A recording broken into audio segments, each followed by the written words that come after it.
at the office of Nimba County District Number 2 Representative, Mr. Yan G. Flomo. Mr. Flomo, on yesterday, introduced a bill, calling for the protection from gender-based online abuse. And there have been some concerns raised about the bill, that the bill has the propensity to undermine, press freedom, may give the government, the opportunity to weaponize against the media and all of that. But we are here with Mr. Flomo to provide some clarification about his bill. Mr. Flomo, welcome to Spoon TV and other media institutions. Welcome, gentlemen. It's a pleasure having you guys in my office this afternoon. Okay, it's good to have you as well. So yesterday you did submit a bill on the floor of the House of Representatives. You want to tell us what the bill is and what's the intent of it? Okay, thank you so much.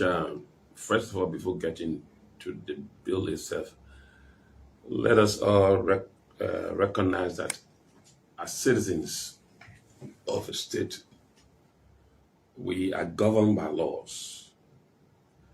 And laws that are made to make sure that we as citizens have some responsibility, and the state also has a responsibility.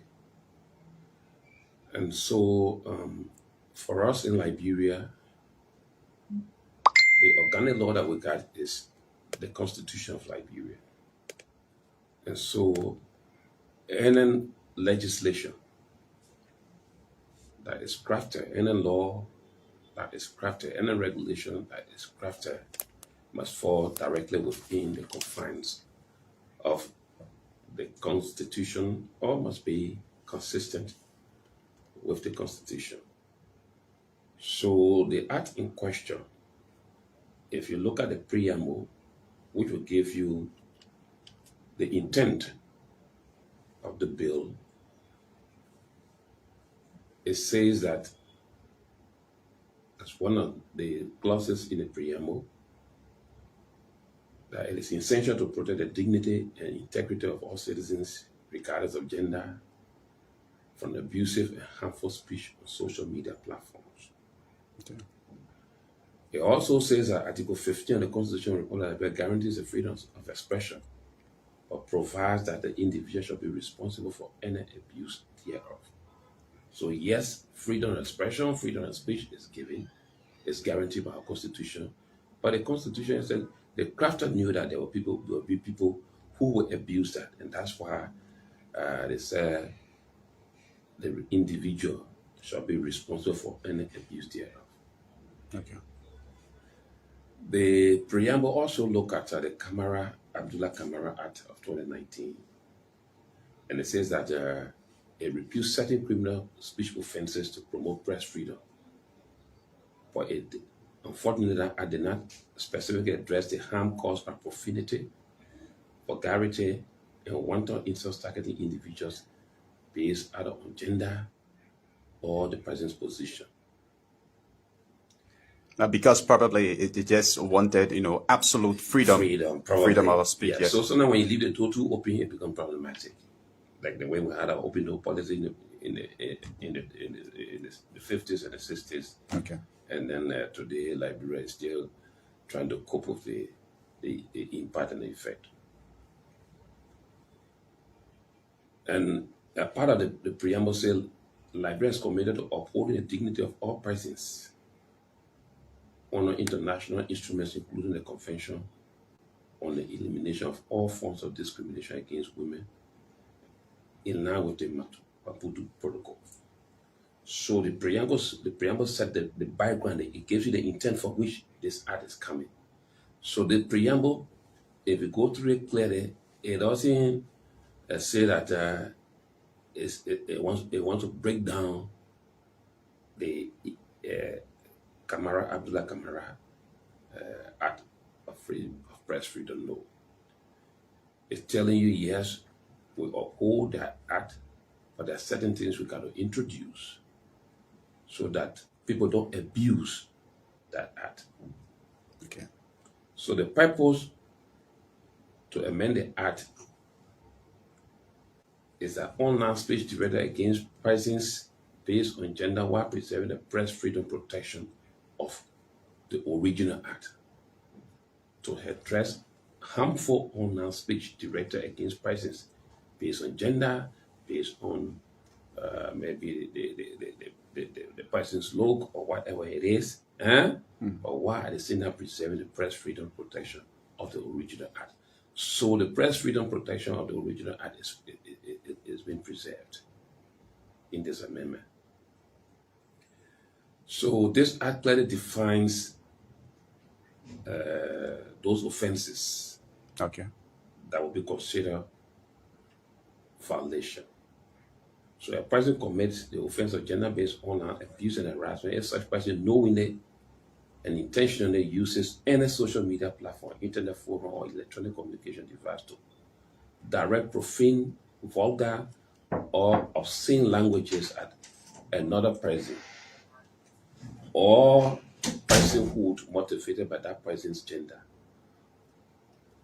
or make wanton insults directed at the person's character, dignity, publish or disseminate statements that by their content and context constitute targeted harassment of a person based on gender. Elements of the offense. For a conviction under this section, the prosecution must establish beyond reasonable doubt that the communication was directed at a specific person or identifiable group of persons. The communication contained profanity, vulgarity, and wanton insults as defined herein. The communication was motivated in whole or in part by the victim's gender. The communication was made publicly or semi-publicly on social media platform or similar forum.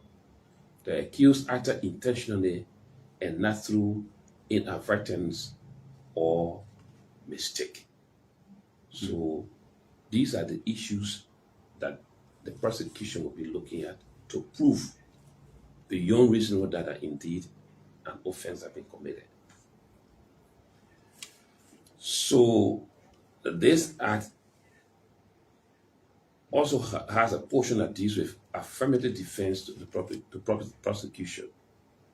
Okay. One, the communication constituted fair comment on a matter of public interest, which is also in our press freedom.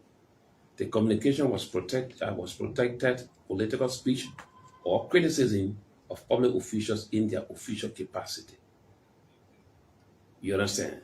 The communication was made in circumstances where the person had reasonable grounds to believe it was true and not motivated by malice. The communication did not specifically target an individual or identify a group based on gender. So yes, we define what the offense will be. We also spell out in this bill what the prosecution should look for to prove its case, and also what could be the defense for whoever is going to be accused of any violation that is contained in this act. Does this cover absolutely all citizens of Liberia?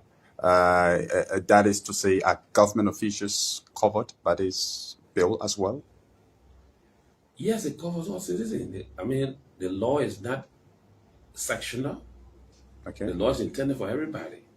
So it's not just for, an individual could go on the social media and insult someone who is not a government official.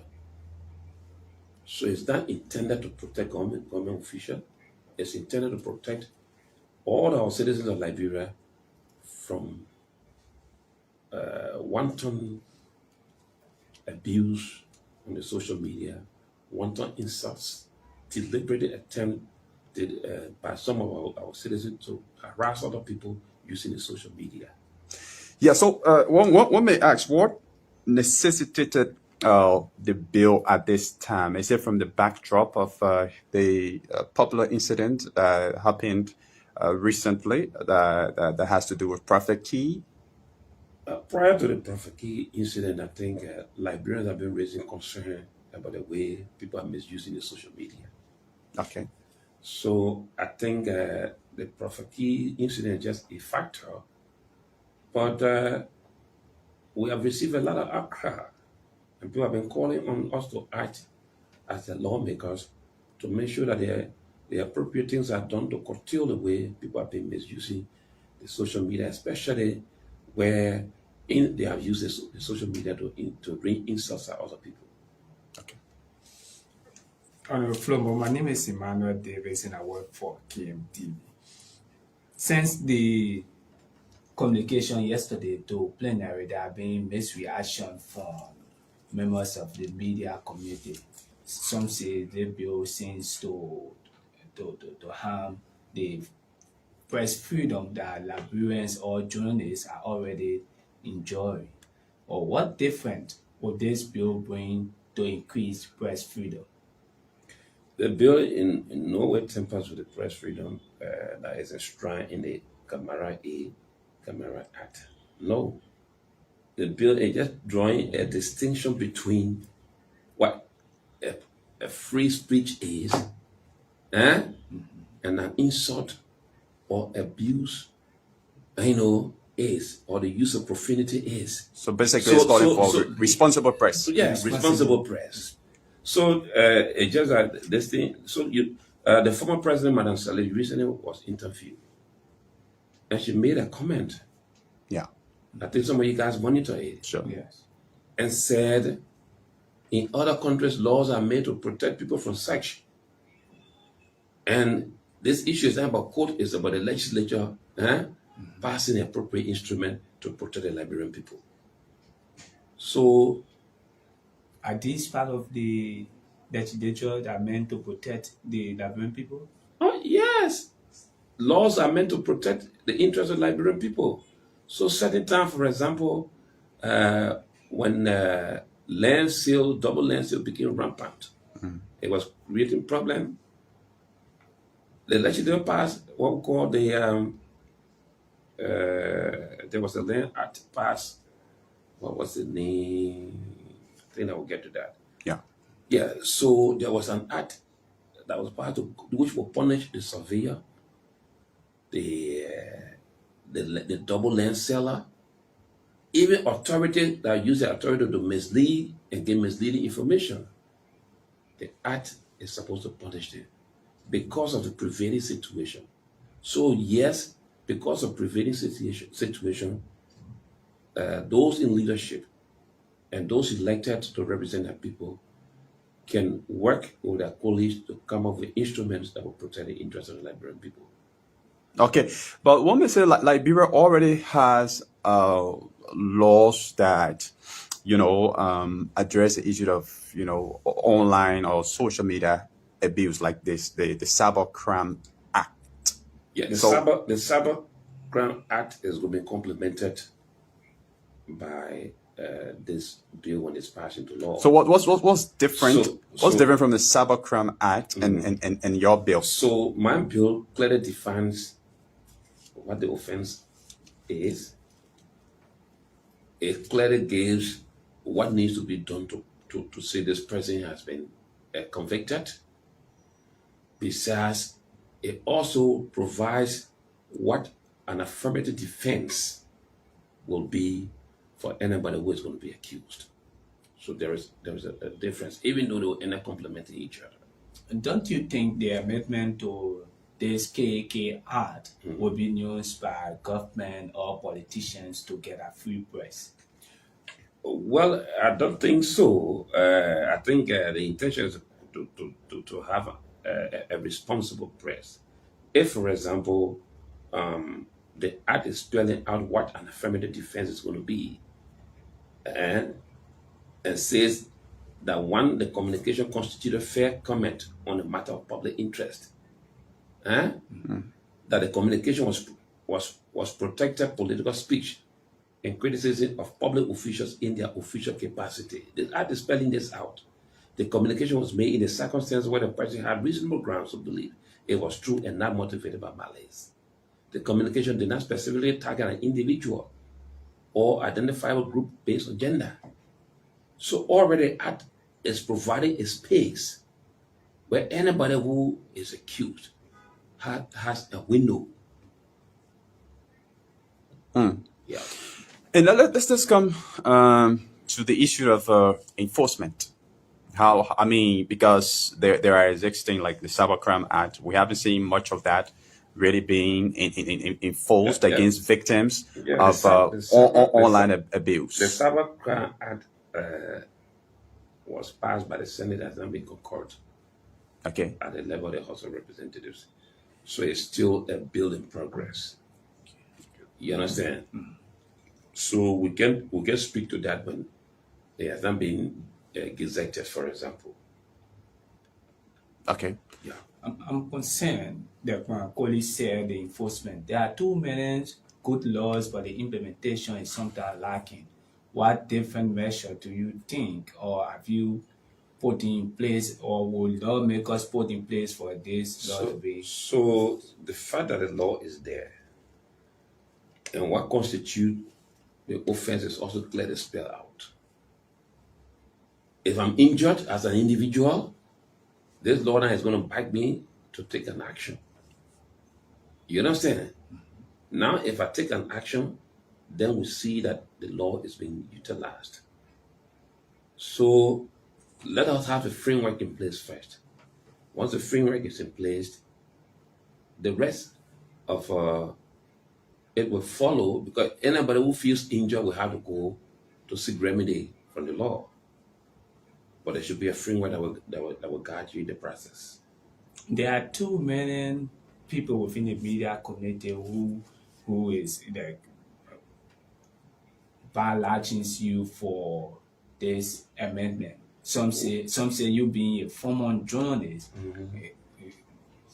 there should be no way. There should be no way in which you should be called for such an amendment. I'm a former media practitioner, but I tell you, the media work I did in the past is different from the media work I see now. Okay. For example, when I say free speech, it doesn't mean that you don't balance the story. So we listen to some of the radio stations where a producer will call somebody, they come, they sit down, they lambast one person over 1 hour. So some may And don't even give space to the other. They don't provide the opportunity. Some may say because politicians or government and opposition own these radio stations. Yeah, so even if they own them, is it the right way to do the media work? I'm just telling you, some of the fault that we have. So some of those who are even you claiming are lashing, have not seen the act. So before you even lash at somebody, say let me get it out and peruse it. You understand? So you are not peruse that, and you sit down on the radio and talk. To be a good media practitioner, research is important. If so, you are not going through the document and you want to criticize the document. Then what kind of journalist you are? Okay. So have you been able to present the draft bill to your colleagues? Because yesterday I was in section when the communication, when the chief clerk read the communication yesterday. I mean, the responses from them were favorable.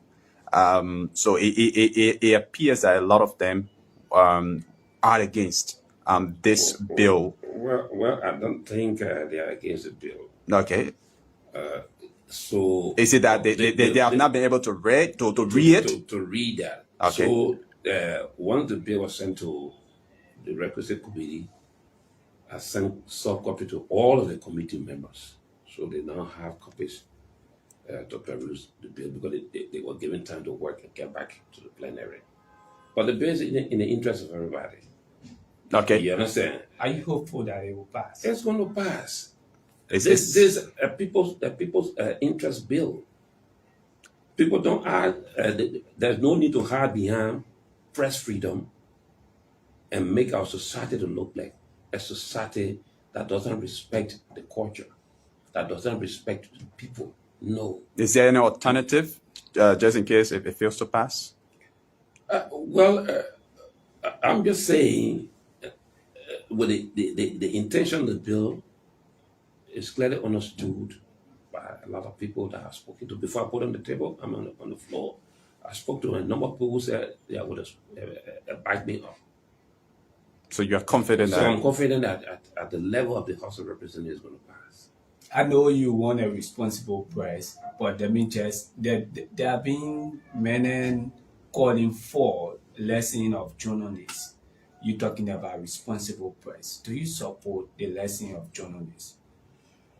So it depends how you journalists consider yourself. Are you professional people? If you're professional people, if lawyers as professional people are licensed, surveyors are professional people are licensed, the nurses, the doctors are licensed as professional people. Currently, there is a draft for teachers to be licensed. So why can't journalists be licensed? A car driver who does not even, some of them don't even speak English before they drive, they come to have lessons. Huh? So why you think you should have a free hand to just operate? okay, but the licensing is a good thing. It looks good, but then the fear is that the government might just use that to censor certain media institutions, certain journalists who they feel oppose them. When there's agreed for journalists to be licensed, the criteria will be there.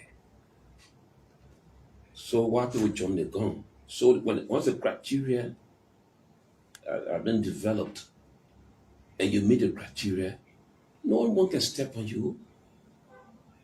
If you meet the criteria and someone want to step on, the court is there, you can go there and challenge the person. And it is the same government that's running the court. The government sometimes influences the court. Let me give you an example of an incident. Okay. Streamers, for example, was taken to court by the government. That's all. And Streamers won the case. I mean, so it depends on the kind of government. It depends on the kind of government you have. It depends. So don't assume. Yeah. Otherwise, a lot of things that we're supposed to do, the fear of the unknown should not stop us from doing what we're supposed to do. Okay. Yeah. Let us have confidence in our democracy. And the judiciary is part of the democracy. If you begin to doubt the independence of the judiciary, then it means our democracy is not growing. It's under threat. Also, of the legislature on Flomo, your amendment bill, did you share it in a way with some of your old media colleagues? Do you have the backing of some of your old media colleagues or friends? No, I didn't share with any media colleagues, but I shared with some legal-minded people. And in fact, they have to fine-tune some of the languages. Okay, thank you. Any other thing you want to say before taking leave of you? Yeah, I just want to say that the bill is not in no way undermining the KEK Act. Okay. They just want to create a space where people will not abuse the KEK Act. Because it's going to undermine the effort that people who are in the media made, the civil society made for this act to be passed. Then at the end of the day, the freedom that was given is being abused. And those who are abusing are not even journalists. You understand? Most of the people who abuse this freedom are not journalists. So they want to hide behind this act and denigrate people in the society. And so media practitioners should not be afraid. I will encourage those who are concerned, a media practitioner. I'm prepared to send you copies of the bill electronically. You can sit down and go through that. But those who are not seeing it to go on the air and just condemn it, because a summary letter was reading when the bill was being transmitted is unfortunate. I will encourage journalists resolve issue with land disputes coming from one person who owns the land, the other person who thinks they own the land. And all of our people who are claiming these lands, they get their own deal. Everyone is claiming rights.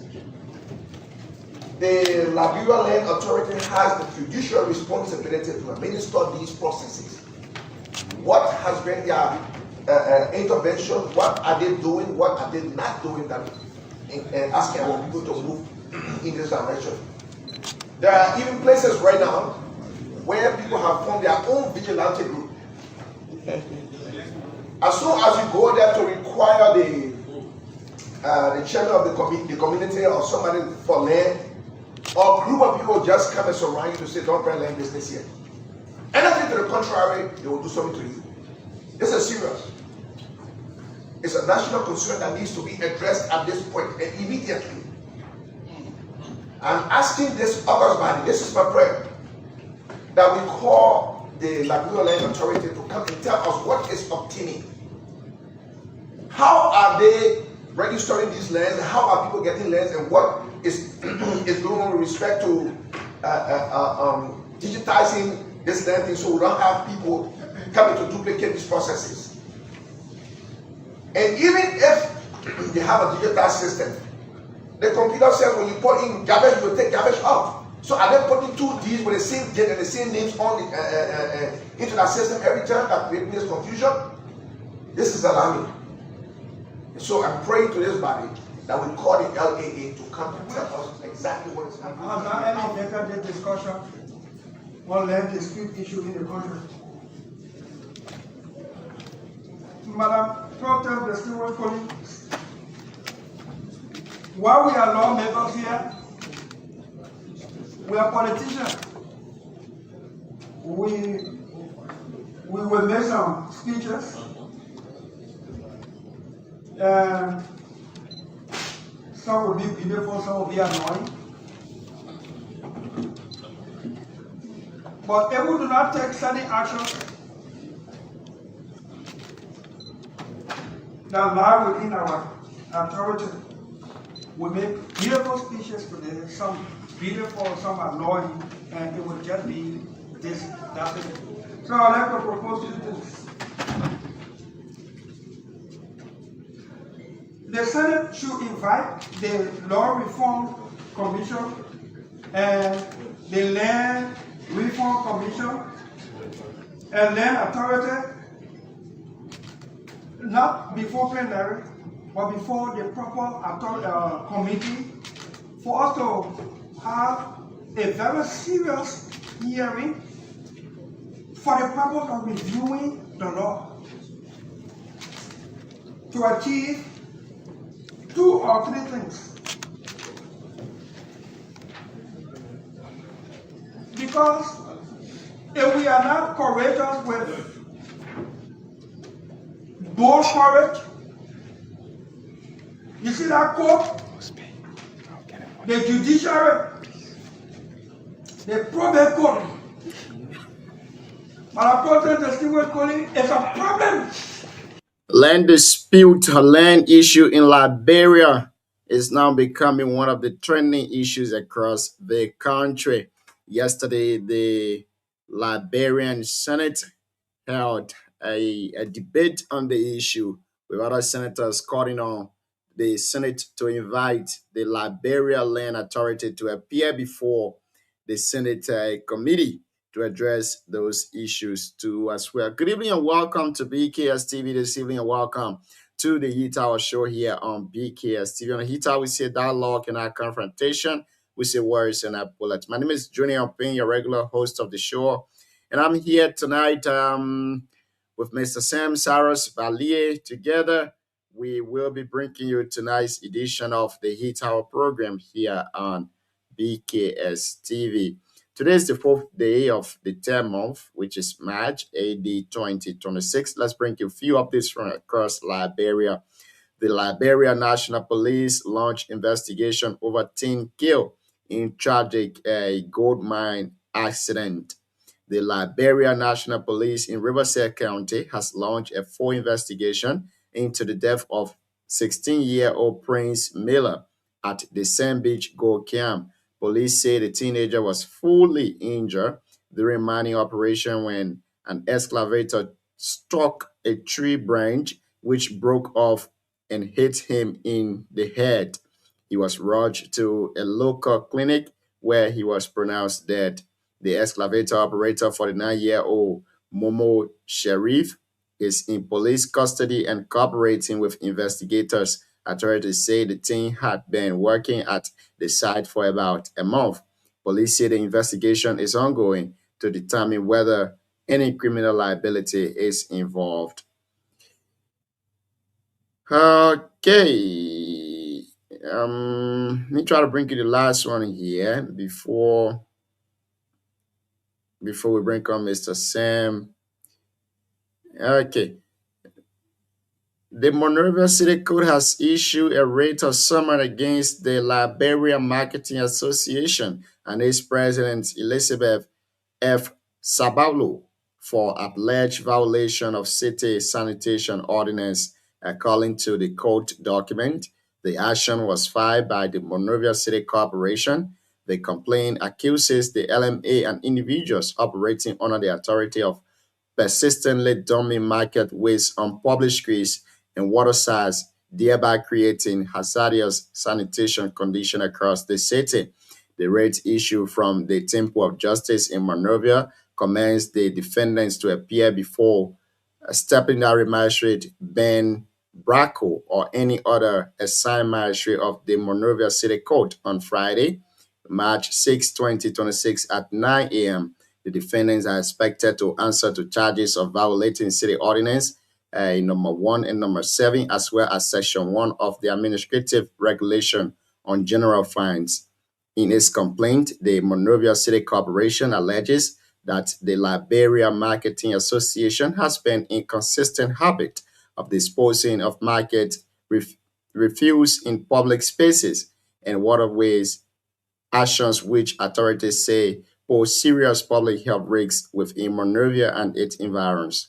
The city government contends such conduct is deliberate and is a direct contravention of established municipal regulation. As a result of the alleged violation, the MCC imposed a fine of $5,000 on the Liberia Marketing Association to be paid within 72 hours. That's it from the end. Moses Zepe is watching us here this evening. Moses, welcome to the show. Mario Kroma is watching us as always. Mario is following us on CarPlay. Mario, welcome to the show. My brother Aman Brooks too is also watching the show here this evening. Aman, I'd like to say good evening and welcome to the show here this evening. Mr. Sam Saras Ali, good evening and welcome to the show. How are you doing this evening? Well, Junior, it's always good to be here. Good to be back. Little tired, but yes, we gotta do the people's work. It's great to have you on here tonight. Tell us what's on your mind before we go into tonight's discussion. I was just listening to you about the Monrovia City Corporation lawsuit against the Marketing Association, which is a good thing. Junior, we can't be a country of deck, but we should be a country of clean. People will literally take trash and just put it in the street and dump it there and think that then they say, oh, Liberia's dirty. Liberia's dirty. I believe the Monrovia City Corporation has provided a lot of trash cans and stuff where people can dump that trash. But Liberians just don't want to follow law and order and rules and, So I think that's a good procedure. When people are sued, they will know that it is not a good thing to just dump your trash anywhere. Let people go to court and pay fine. So for them to know that there's law in the country that can punish you if you do anything wrong. That's why I was listening to it. I love that. I really love that one. Yes, indeed. I think they should even stop to Monrovia only. They should go across the country. The ordinance, the city ordinance is there, and I believe that every citizen should abide by them. I tell you something, Sam. Where I am here in Rwanda, you don't just throw dice on the street. You don't even see them on the street. First of all, you don't see them. You don't see marketers carrying dice to throw it anywhere. And the city corporation is working tirelessly day and night to make sure that the cities are clean. Sam, this is the only country that I've been to in my life that they have a general cleaning day every last Saturday in the month. Mm. And that last Saturday, the entire country is shut down from 8 a.m. until 12 p.m. Everyone stay home, clean the community, the city corporations on the street, cleaning the street. If you even going to, there is no work on that day. You stay home. You don't see car driving around. You don't see motorbikes. Everybody paying respect to their country. Everybody. You will see a citizen walking on the street. You will see a bottle on the ground. You will pick it up. Greatly in this country, you don't use plastics, Sam. They don't give you plastics. If you arrive at the airport, your luggages are wrapped in plastic. They will take it from you right at the airport and will warn you that in this country, we don't use plastic. People abide by those things. So it's so terrible. I don't know whether I should say it's terrible, but I believe a lot of people don't even know that there exists a law in Liberia on city ordinance. So you see people doing things anyhow. The law is not being made known to the people. The lawmakers just pass the law. Some of them don't even go back to their constituent to inform the people who they are representing that this is the kind of decision that I'm about to take. This is what I'm about to do. And if this is done, it means the entire citizen will abide by them. But the city ordinance law is there. How many of us drink bottle of water on the street? After drinking it, we check for trash can to put the bottle inside? We don't do so. But indeed, the law is there. If you violate those laws, you can be fined. There are fines attached to all of them. So with the way the Monrovia City Corporation taking this action against the Liberia Marketing Authority, I believe that this will be a deterrence, and moving forward, it should extend to all of the cities in Liberia. They shouldn't just stop in Monrovia. Let them go to Zredru, let them go to Kakata, let them go to Banga, let them go to Sanikole, Ganta, Seklepi, the rest of those places, let them go there. We need a clean Liberia. Cleanliness is next to godliness, and I 100% support the idea of the Monrovia City Corporation. And I believe that this will be a deterrence for our people and every other citizen too as well. Yes, Junior. I think people who came before us, especially when I say before us, I'm talking about the city, the previous city mayor. I believe they were not doing their job. Wait, I mean, Safar came into the city with vision. You know, he goes. I've always listened to him. He always said, "Oh, I want for Monrovia to be like Rwanda." So, I mean, if he has been going around, he didn't say he always in the street going around telling the people to buy this, to buy the trash can. The people who used to put copper on the road, just cook anything. They've been telling them, say, no, you can't be cooking on the road. That's not even safety, enough food safety. It's not, they can't do that. They've been educating them, but Liberian people, the problem with them is, problem with us, let me say that way, is that we overlook everything. So this morning I was watching them. They were going around, the city mayor, not city mayor, but police, the city police commander was in the streets again, going around informing people you can't be putting your stuff here. You got to leave the sidewalk for people to walk. How many times can these people keep educating people, and they keep doing the same thing and over and over and over and over?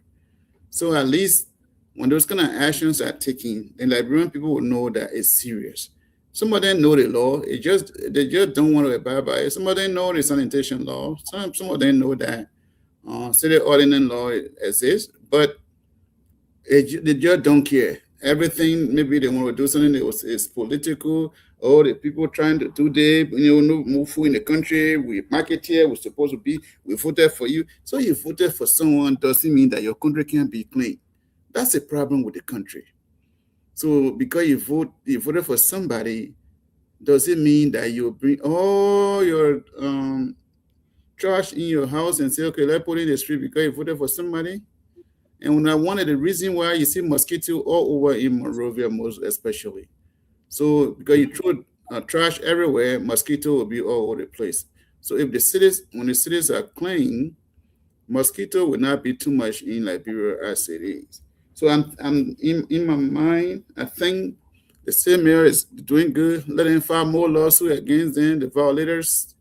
Then we will realize that yes, we are in a country of law, not country of men.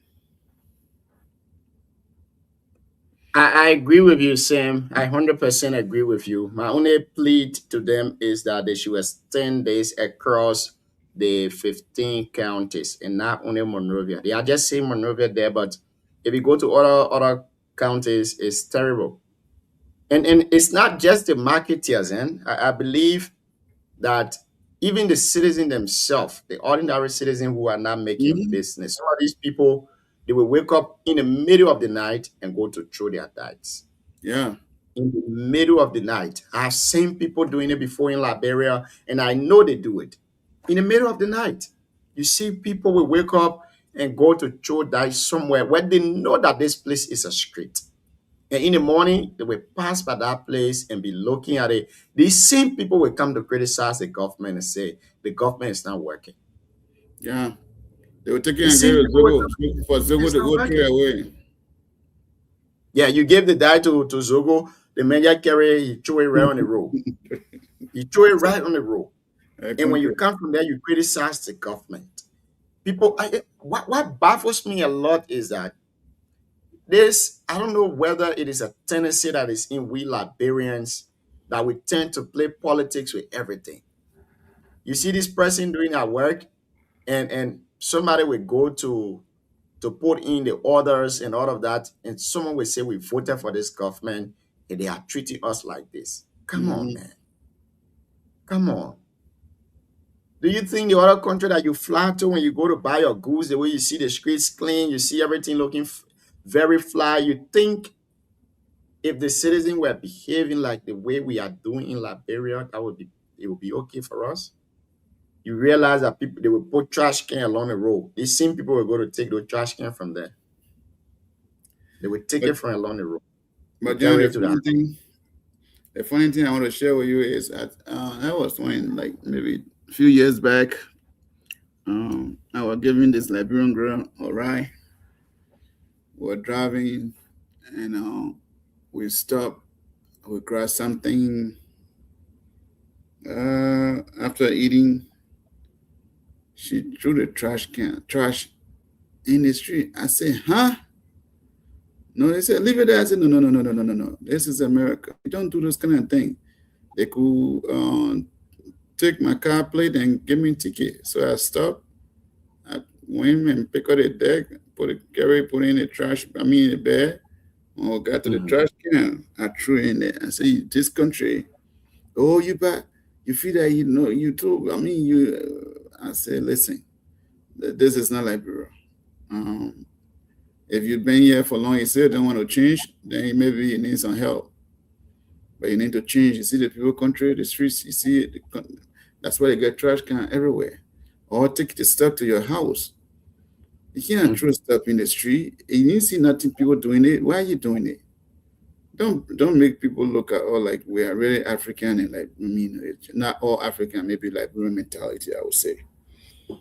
So yes, Junior is good. Our country will be better if we keep punishing people.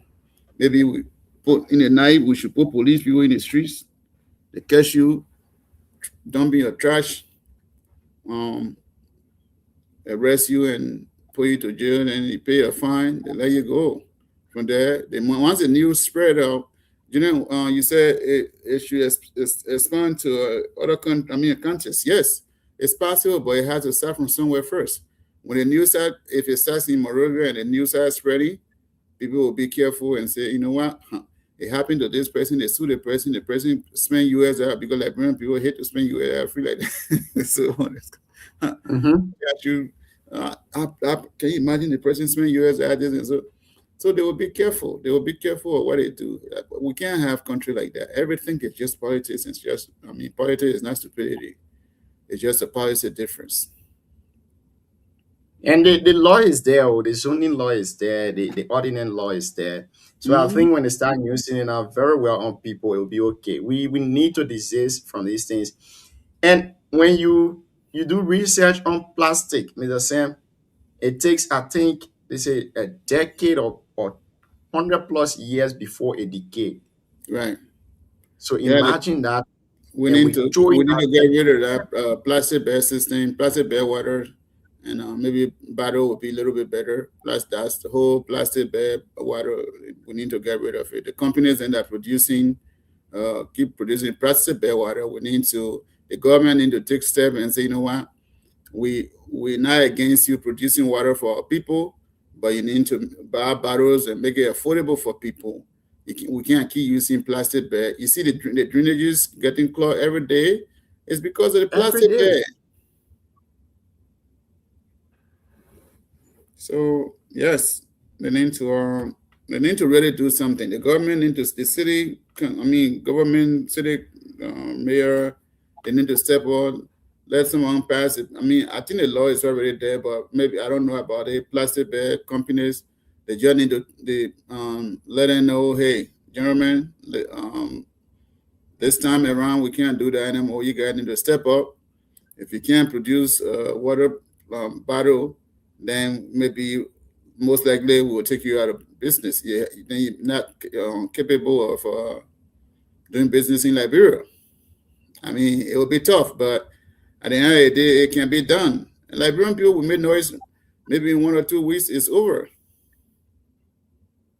I agree with you, Mr. Sam. I 100% agree with everything you've said here tonight. And I believe that we need to take decisive action against who be doers of dirtying our cities. That's not good for us. We're seeing other countries moving forward. If we visit their cities, we say, yes, indeed, this place is beautiful. But when we go back to Liberia, we change the mentality. We start to do the same thing again. That's terrible on our part. And I hope and pray that this 5,000 fine will send a shock wave and a very serious message out there to everybody.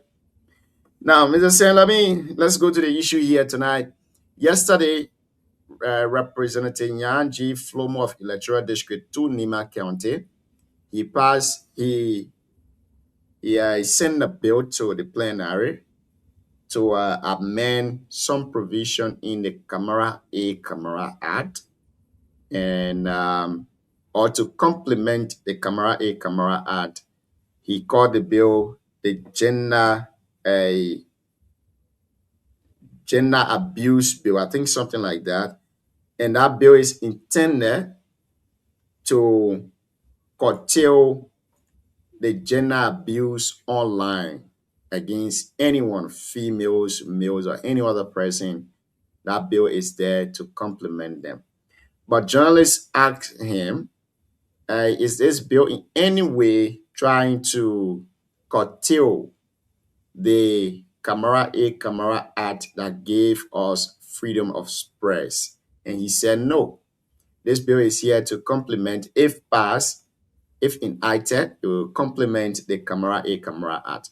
What we don't have for now is that we do not have a copy of that bill. But I'm a little concerned. My concern is, are the people informed? Did he go back to his constituent to seek their advice for this representation? How is the awareness being done? Because what I've noticed over the time in Liberia is that a lot of laws are passed, but these laws, people are not informed of them. And there is something in law says, ignorant to the law is no excuse. So if you keep passing law and the people are ignorant to these laws, they will commit acts or they will commit certain offenses, and it might be against those laws that you've passed in the house. How informed are the citizen? And what's your take on this bill that has been submitted by Representative Nyanji Flomo of Electoral District 2?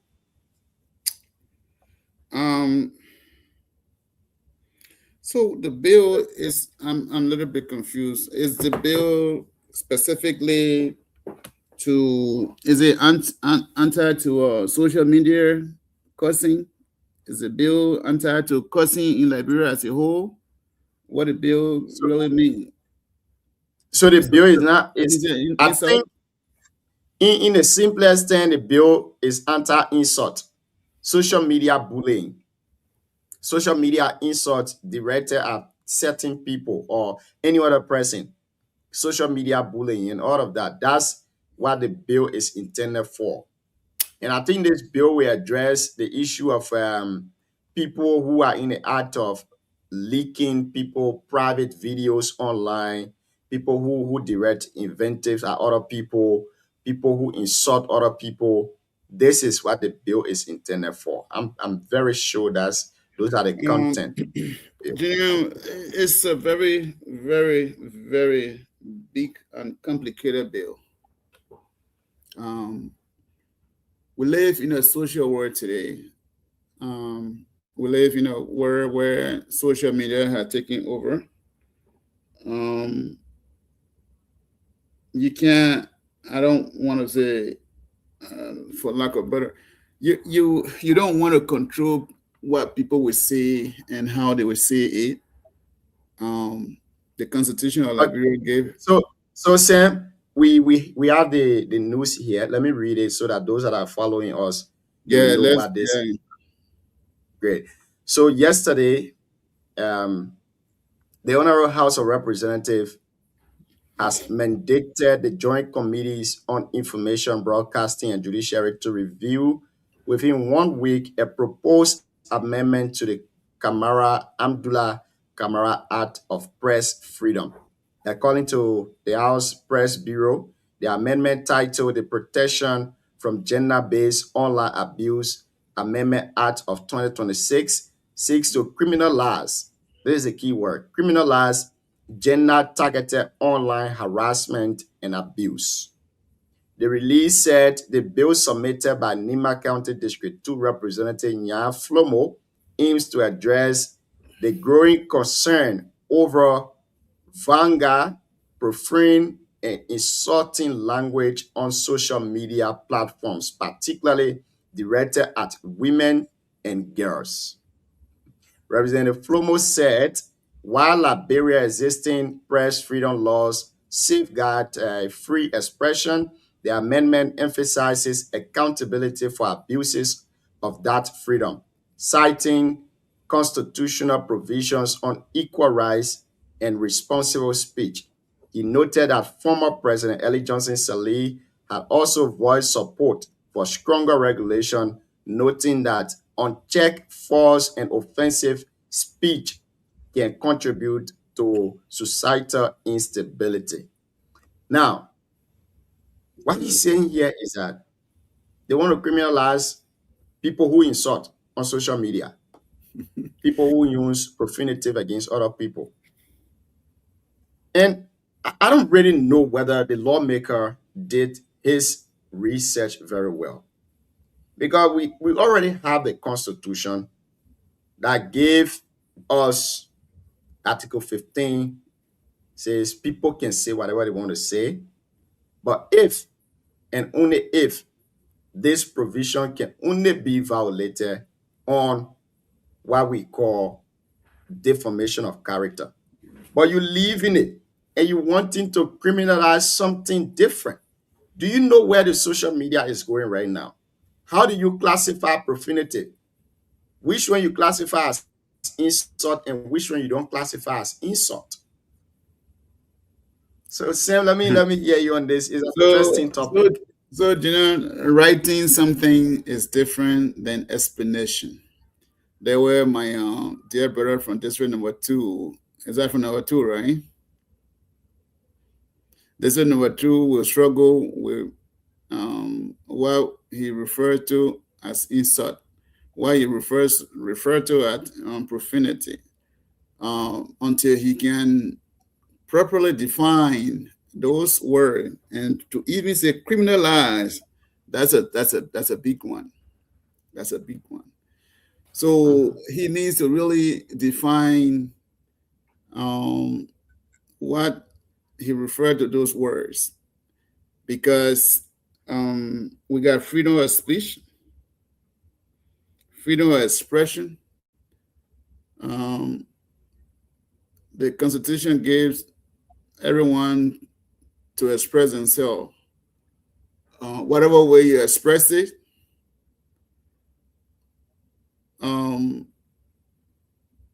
if I think it is a difficult bill, the lawmaker needs to go back and redefine what he's saying. So let's say I am sitting down, maybe Europe is use a word on somebody. Are you going to extradite the person from maybe Europe to Liberia because they use profanity, or is restricted only to Liberia? So it's a big thing. It's a very big bill, very complicated bill, very tough to explain, to implement. So he needs to really be clear. If he insult, because he said insult on profanity on social media. So let's say somebody is saying now in Euro Junior, insult somebody, use bad words. Let's use the word that he used. Use profanity on somebody in Liberia. What will he do? Do we have a treaty to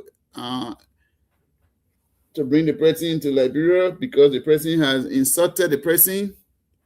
How is he going to proceed with this bill? Or it's only directly to Liberia? When you're in Liberia, you insult somebody, then yes, they can take you to court. Is that what Fumo is trying to tell us? So he got a lot of work to do with that bill. It's a good, maybe in his mind, it's a good thing, but in popular view, the popular view might not support that bill, because I think that whole thing coming from Prophet Key saga, but he needs to go back and redefine what he's talking about. So Sam, here is it though. I agree with you 100% on what you just said. You know, the problem that we are facing, I don't think is the law. The problem we face is the implementation of the law and the interpretation of the law. You see, I told somebody before that the law is made for the weak, for the weaker party. The law is in the interest of the stronger party and not in the interest of the weaker party. The reason why this honorable man is proffering this bill is he believes that he's in the position, and many of them, they don't want criticism. People don't want criticism. So they are trying their best so that they will suppress citizens. Look what happened to Prophet Key. They will suppress citizens from speaking their minds, and they want to criminalize things that citizens will say. Now, I really want to read the full content of this bill. What do you refer to as profanity? And what do you also classify as non-profanity words?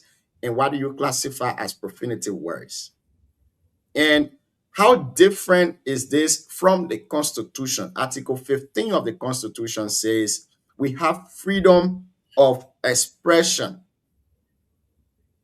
and we are fully responsible for whatever we say. in violation of this constitution, this provision of the constitution, before you violate it, it says, except you use defamatory statement against other people. Except you use defamatory statement. You know why you're about to do so? People that will go to have dialogue.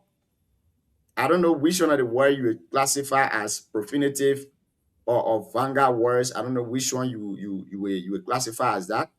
But this would be terrible. It would be terrible because even those same lawmakers, I saw a video yesterday on the social media. It was between the deputy speaker and one representative. I don't really know his name. That representative was insulting the mother of the deputy speaker. Real insult. And you know what their rule says in the house there? Mhm. Whatever you say or do in a house, you are not held liable for that. Those same lawmakers and sitting in the house that they insult women, insult. They are not held liable for it. Only because they are protected by their rules. But because they want to suppress the ordinary citizen, those people who go to intellectual forums to express themselves, I don't know why you want to classify as insult here. So Because the global world we live right now, even in the great United States, some of those things they consider as insult, these are things that congressmen and women say in America. So, Yan Twain, I mean, not Yan Twain, but Yan Flimbo wants to tell me he will be going to the villages with women who can be causing their daughter, then real woman cause. Is he going to go arrest them and bring them to the city because they insult their daughters and sons? Like what Yan Flimbo trying to tell us in this bill, or it just particularly on the social media thing? Particularly on social media. Well, then he got money to extradite people from America, Europe, India, and all those places. If they insult someone, like, bro, he got a lot of money to do that. Yes. I don't really know where he's coming from with this bill. I think he's not doing well. Our cry have been we need the constitutional Liberia to be amended. People coming on with different bills, XYZ. These are not the things we need. They are being lazy. Let me say this tonight on our Flomo. On our Flomo, we got a lot of things in our house for you guys to do. You guys going around trying to criminalize someone's behavior, trying to do this, things that the Constitution have already spelled out. The Constitution says before you be held liable, it means you have said defamatory things about another person. But you coming on to say profanative, I really want to know, because if you say profanity, you have to classify those profanity within the law. Which one of those things you consider as profanative? And then you will tell us, how did this become a profanity word? And it has to carry the penal code. Yeah, it Which one has is to be in line with the misdemeanor, penal which code. one is felony, and all of those things, because like, if criminal laws in it, right, you have to define it. You have to define that. We need So to have I don't really know. Other than want to say I wrote a communication when I was in the house. I tried to proffer a bill, but I don't think this is a serious matter bill right now. I don't believe so. And one may say, Junior, you're only speaking this because probably you don't want for those things to be criminalized. But why do you say that you want to criminalize here? Is it because Prophet Key yesterday he was imprisoned by the Supreme Court? That's why we trying to make bluff of this thing. Yeah. I What think is going on? that's I where don't he's understand. coming from. I definitely don't understand, Sam. Something is most definitely wrong, and I don't think this bill is in good faith. I don't believe so. And the manner and form in which that the bill was even submitted, I don't think it followed the proper administrative channel. Let's welcome to the show this evening, CEO Alvin Seka Sr., the big 4-4. Welcome to the show. How you doing, Chief? I'm doing good. I'm doing excellent. You know, every time I come here, I see my brother Sam Diamond face. I told him, somebody told me that he and myself look alike, and I told the person, said, I'm not two. I found part of man. The man was like, you got bald head. I said, I got bald head. We got glasses. I try to change my glasses, if you notice that, but I don't think it made any difference. So, but I beg to differ. So, great being back. I'll just leave that one with you so you can do your homework now. Yeah, leave it with me for me to figure it out. Eh? Yeah. Yeah, it's great to be back. I think what has been bothering me, I think it has been bothering a lot of Liberians around the world, is the stuff that happened in Ghana to our Liberian brother. This 26-year-old that got mobbed and killed by Ghanaians. That is disturbing. It been playing on my mind all day. I mean, pretty much since it happened on the 27th. So, but overall, it's great being back. We've been following. We've been following what happening out of Liberia. Not sure if there has been any serious news or any breaking news or eye-catching news, as we put it. But it's great being back. I'm here, happy to join you guys as we host the show tonight. Thank you. See you came a little bit later, so we I'm okay. I'm okay. No, I will join right exactly where you guys stop, so we can continue. So that's why I want to carry you back a little bit so that you can have your 1 cent on the issue. Representative Jan Flomo submitted a bill to the House of Representatives. He according to him, he needs amendment in the Camara Act. Now, thank you. Give me kind of a briefing on that. What amendment he wants on that? What he wants to be done? So, according to him, he's seeking to criminalize a gender-targeted online harassment and abuse. So those things, he said, in the bill, they were addressed, or he's addressing concern over vulgar, profane, and insulting languages on social media platforms, particularly directed at women and girls.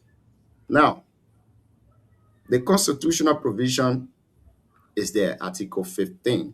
The law says we have freedom of speech, and that law was being complemented by the Camara Act. But he's coming on now to say we need to amend the Camara Act. The way people are using the Camara Act is not the purpose that it was intended for. Nah. But the question now is, which word do you consider as insulting word? And you're trying to say, you say we should criminalize this. What is the provision, the criminal provision under the penal code of our country? Yeah, that's tough. So it's difficult, and I mean, you can have a 1 cent on it. Do we really need this right now after we already have a constitution that says the only way your act can be criminalized, your expression can be criminalized, is when you say defamatory things about someone, and that is classified as a civil issue. Yeah. So Now- let me not cutting you off, son, but I think he's biting more than he can chew. That's a big. It's open a can of worms. So you're basically how you going to do it, right? I'm not a legal person, but just from common sense, how you going to do it? What language are you going to put in there as the vulgar language? That I think that undermines the whole essence of the freedom of speech that we talk about. You cannot go around censoring people online, especially on social media. How are you going to do that? How is that going to be done? I don't think that's doable. If you do that, it will be very conflicting. It will be very confusing. The judges, lawyers, the legal stuff will be all over the place. Sometimes too, it's tough. I don't know. I'll have to go back and listen to what he said, read what he really said there, but it's hard to be able to amend that. The whole freedom of speech thing is is very, very clear. The Constitution, like you said, it says that clearly on there. So if you're going to go and start choosing, cherry picking, then it becomes a problem. So I don't know where he's how he's going to go about doing it. I don't know. Has he already submitted the bill? What is it like? Is this something he just He submitted a bill yesterday, and the House of Representatives have asked the Judiciary Committee to have a hearing on it, and they will submit to the plenary in 1 week. So there where we stand, and wow, this is great. Yeah. So that's that. I personally believe that like Chelsea and school, eh? You know, if you didn't win the score, man, you already. This is great. Oh, but we're still up though. We still Yeah, no 30. problem. No Yeah. problem. No problem. You way down there. You trying to. But anyway, I think that's conflicting is going to be confusing. People will misuse it. People will go around doing it. When you do this, they do stuff in the corner. They go online, and you will have to start censoring everybody on social media stuff. The lawsuit's going to it's going to be all over the place. So I think it should be laissez-faire. Just leave it as is, and don't mess with it. And here is my take. These guys, they are trying to silence people in the country, especially during political season. Because you know what? They will just take somebody to court, and those people will just be in jail. They will not go there to hear the case. They will not do anything about it. The person will just be behind bars. And this is terrible. We already have a law. We have freedom of expression, freedom of speech. And I don't really know what will you classify as an insult in this particular bill that you are submitting. We have not been fortunate to lay our hands on the bill. And regrettably, his constituent is not informed. You can be passing a bill, you can be submitting a bill, and the people you are representing, you're not going to them to seek their opinion. This is where I got issue with many of the lawmakers in Liberia. You go to proffer a bill, you don't seek your constituent, you don't seek their advice, and you behave like you are the know-all. You Mr. Know everything now. So you don't go back to ask the people.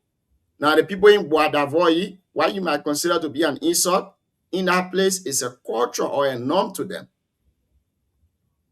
The people in Sanikolema or Sekimpa, what you might consider to be an insult in Boa, it might be something that they consider as a culture in that area. And what you might place in the law to consider as an insult, somebody will not take it as an insult. I don't know what really you want to put in that law to make it different, but I believe they want to suppress the Camara A Camara Act. They want to really suppress that, and they want to put it in the interest of the elite and not the ordinary citizen.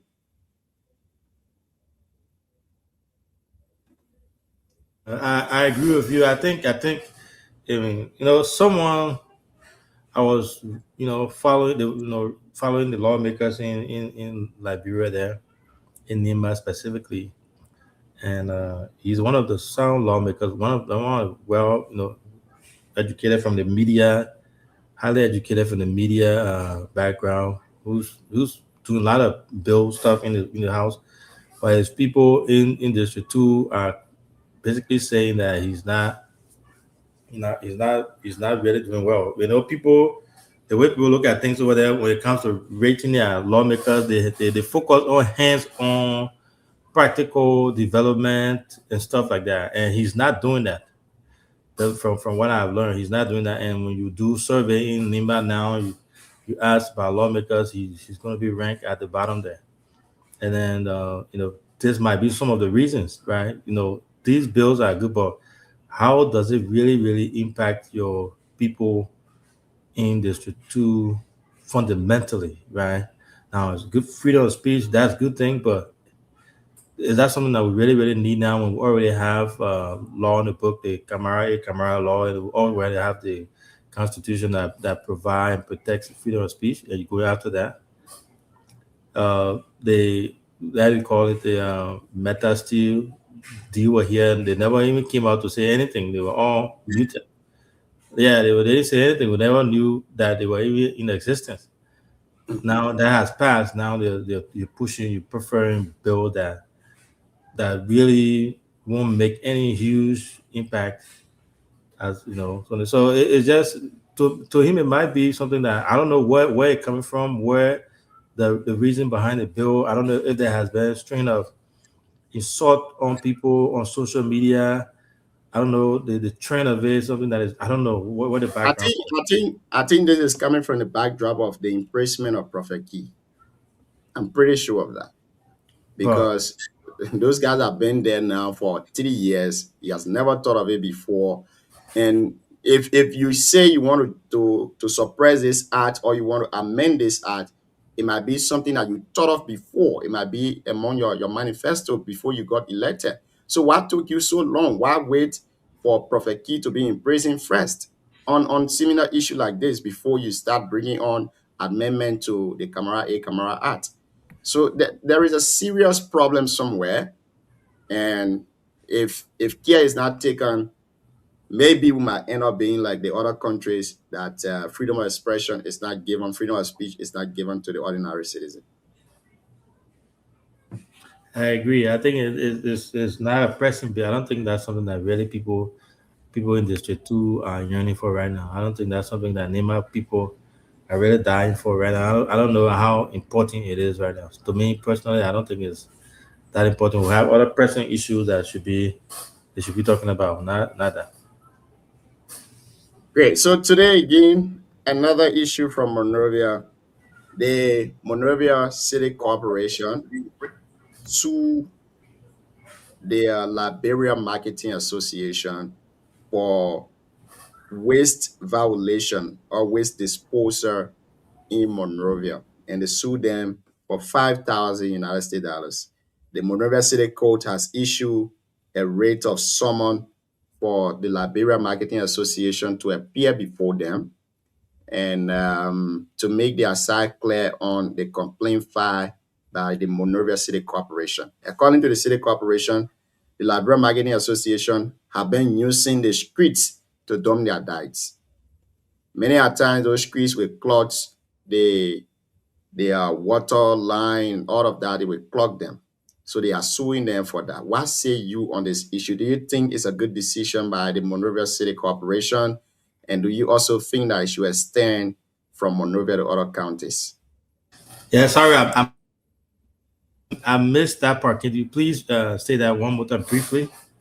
So the Monrovia City Corporation today sued the Liberia Marketing Association for violation of waste disposal. According to the City Corporation, in their rate, they said the Liberia Marketing Association has been disposing waste products along the streets and also on the sewage line, along the sewage line, and has been clocking the sewage line too as well. So they are suing for 5,000. They are funding the Liberia Marketing Association 5,000. My question to you now is it a good idea by them?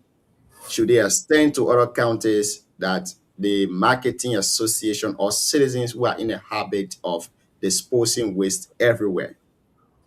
Yeah, I think for the first before I answer if it's a good idea or not, it's a good move or not. The question there is, which I think I know the answer to is, have they won the marketing association? Have they won them before? Have they won them several times? Have they given them citation? Have they told them that they were going to sue them or fine them? If that has been done before, then definitely, because our Liberian people had to hear too, right? You tell people you'll leave from here and then they'll come back. So the corporation, the city corporation, is obligated to making sure that the city is clean and taken care of. So if they want them, if they have talked to them several times and they continue to do it without any remorse, then definitely they have that right to do something about it, because we have to set precedent. We have to set example. In America, and I think Rwanda too will probably be the same thing. But I know about the U.S. here, and so also Ghana. Yeah, you don't see people throwing things around. You don't see people throwing trash in the streets. That's how people are taught here. Kids, small children, you will never see people just throwing trash all over the place. Because it's second nature when you about to do it. The first thing you think is, "Oh, I want to throw trash here." I remember it happening to me every time I come to Liberia. I struggle with. They'll tell you, "Oh, man, 20 right now, let go, man." No, I'll be struggling to do that. So we have to plant that. We have to start from somewhere. We have to do it now, and it has to start with people. So if this going to be the reason for the change to come, then I think I support the Monrovia City Corporation action. 5,000, I don't think they can do it. And to your other point, that yes, I agree they should extend it beyond Monrovia. It should go to other parts of the country, and let our people know that you can't just throw trash. You can't just do things without thinking about the law. There has to be thought about law and order. You have to keep that in mind. So I agree with that their decision. My only question there is if they have warned them before, give them citation before, like warning before taking this action or before suing them. I know that the court is going to ask them. Thank you. Sam, let's hear you. What say you, Chief? Well, Second thought. Junior, like I said, I think since Saka took on when it's Safar, right? Since he took over, he has been in the streets as a city mayor of Monrovia. He has been in the streets sweeping, buying, telling the people to buy trash can. People who were cooking on the road. He said you can't cook in the streets. So they make the sidewalk available for people to walk. You can't go sit down and just do anything. There have been series of warning to the people. It's Liberia. They say something today, tomorrow you go see, they will still go there and do the same thing. So some people will take their trash and give it to Zogo to go dump it on the road. But I welcome the lawsuit. We have to set an example as a country. We have to set an example. Once that is done, other people will be afraid. I don't think you really want to go just because of to spend maybe $250 Liberty to take your trash and put it in the trash can.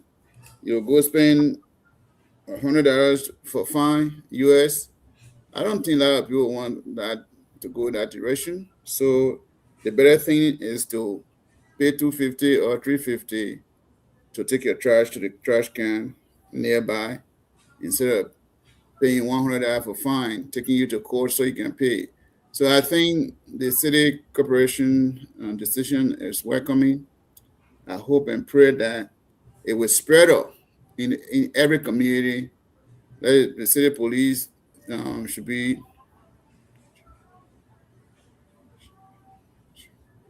the city police should join, should be deployed at night, because mostly some of the things will occur to at night. The private citizen will take the thing in, give it to Zogo to carry it around. So the private police, city police rather, should be deployed at night to monitor the city. The same thing with Greenville City Corporation, they do the same. Mostly rural area, that place, when you clean it up, by the time you go the next day, it was a disaster. We can't live that kind of life in our country. Mosquito, the malaria that we're crying for everything, like malaria, typhoid. Most of the things are generated from the deck surrounding the city. Why would you want to have trash everywhere in the city? And then you're crying for malaria and malaria and typhoid. And part of this is dirty waters. Some of the water that we're drinking, the plastic bag water, we need to get rid of plastic bag. We need to turn to bottle. If you're a company, if you can use bottle, a small bottle to even produce water for the people. If you're using plastic bag, that means you're not ready to do business. Like you have to close your. If they find you can't do it, then close your company, because you're not going to keep doing one thing over and over. We are growing. The population of Liberia is growing. We say we are civilized society. Like when you hear Liberian people say, "Oh, you took country, I'm a civilized." The civilization doesn't mean you got to wear clean clothes and just pass around, though. Civilization comes with cleanliness in the street as well. cleaning it in your house as well. You can't just be civilized by wearing clean clothes, then you dress up, you put shoes on, you say, oh, I'm a civilized man, I'm a civilized girl. But yes, we eat. You eat, you threw your dead in the street right there. You sit by dirty water and cook food. That's not civilization. So we need to do a lot of things. Liberian people will sit down by dead and be cooking and be roasting fish and corn. It's that the journey is spreading. We need. I think I really welcome that decision. That's how they call it, the lawsuit. We should do more. Safar was around me here. I said, my man, thank you for the good job. Thank you very much. We'll take this break and we'll come back. We will try to wrap it up here, but let's take this break. We'll come up with a decision. Let's go for a break.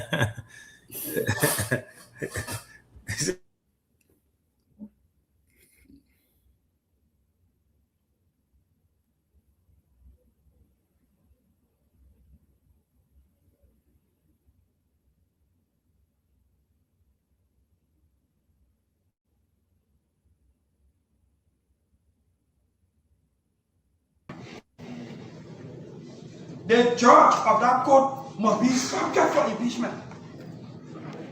We got to review the law. The displacement of our people, the demolishing of property, as much as it is concerning, that's a symptom. The real problem lies within our head.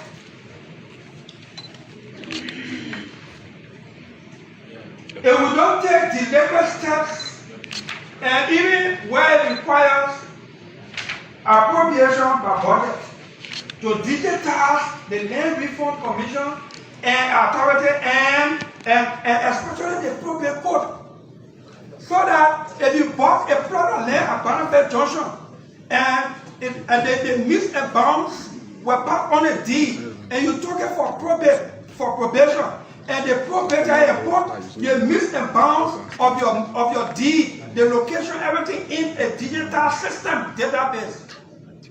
When another person bring deed for that same place for probation, by the time they plug it in the system, it will pop up that a particular part has been probated. We can probate a second time. People get 2-3 deeds in a hand for the same property, for the same place, feeding entitled to the same place. Manapote District Police, under the Constitution, it is the legislature that can decide on a national policy to determine which crime is great enough to make it a capital offense and not bailable.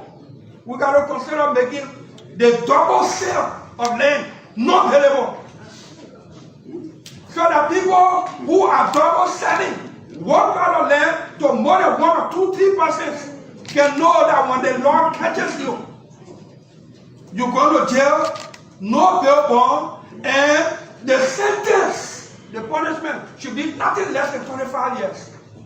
Then we have abolished death penalty. Because land crossing is resulting in death. They're killing people. Violence.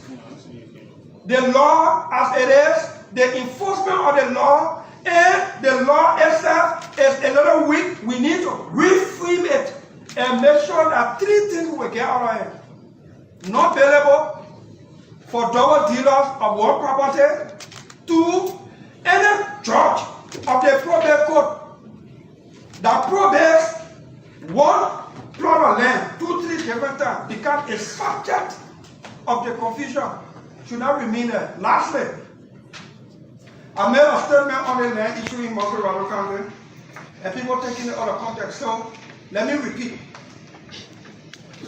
Any property for government or any body built in the clearly defined alleyways, what for 50 years, and we need to accept those communities for safety and development for the very people in the community. And the government want to use an open road alley, break any structure down there, even if that was the structure.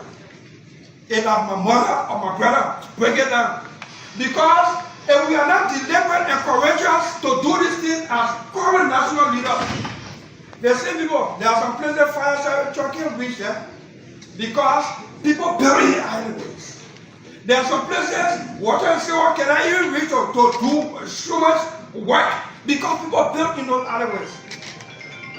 There are some places ambulance cannot reach. There are some places where even residents of those communities, where you leave it behind, you bring low. The car got to back on the road and put it in. Everywhere you went nowadays, there is some issue with land disputes coming from one person who owns the land, the other person who thinks they own the land. And all of our people who are claiming these lands, they get their own deal. Everyone is claiming rights. The Liberia Land Authority has the fiduciary responsibility to administer these processes. What has been their intervention? What are they doing? What are they not doing? That and asking our people to move in this direction. There are even places right now where people have formed their own vigilante group. As soon as you go there to require the chairman of the community or somebody for land, or a group of people just come and surround you to say, don't bring land business here. Anything to the contrary, they will do something to you. This is serious. It's a national concern that needs to be addressed at this point and immediately. I'm asking this August body, this is my prayer, that we call the Liberia Land Authority to come and tell us what is obtaining. How are they registering these lands? How are people getting lands? And what is going on with respect to digitizing this land thing so we don't have people coming to duplicate these processes? And even if they have a digital system, the computer says when you put in garbage, you will take garbage out. So are they putting two Ds with the same date and the same names on into that system every time that creates confusion? This is alarming. So I'm praying to this body that we call the LAA to come and tell us exactly what is happening. I'm not any better the discussion on land dispute issue in the country. Madam Proctor, the Steward Police, while we are lawmakers here, we are politicians. We will make some speeches. Some will be beautiful, some will be annoying. But if we do not take certain action that lie within our authority, we make beautiful speeches today, some beautiful, some annoying, and it will just be this, that's it. So I'd like to propose to you this. The Senate should invite the Law Reform Commission and the Land Reform Commission and Land Authority, not before plenary, but before the proper committee, for us to have a very serious hearing for the purpose of reviewing the law to achieve 2 or 3 things. Because if we are not courageous with bold courage,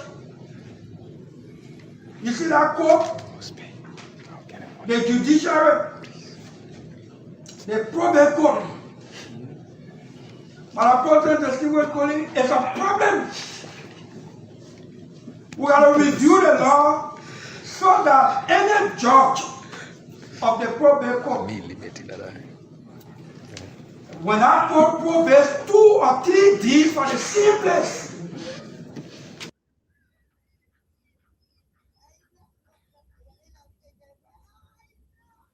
Land dispute cases in Liberia is getting very serious and very alarming, to the extent that the Liberian Senate itself, members of the Senate are being affected by land dispute land, the double sale of land in Liberia. Mr. Sam Cyrus Balie, Yes, welcome sir. back to the show. It's been a great time being with you here tonight. We've tried our best, discuss key major issues and stuff. But before we go, tell us a little thing about this land dispute, this land issue across the country. What's your take on it, and then your parting comment? Junior, if I was around Darrell DeLon right now, I'm going to hawk in and just lift him up. I am Why? a Why say so? I am a direct victim Mhm. of land issues in Liberia. I bought 2 lots. The guys went and sold it to another person. I went and put my foundation. They went and sold it to another person. And as we speak, 3 people on the scene land. They saw your foundation, everything. Everything. The other guy is went and sold it.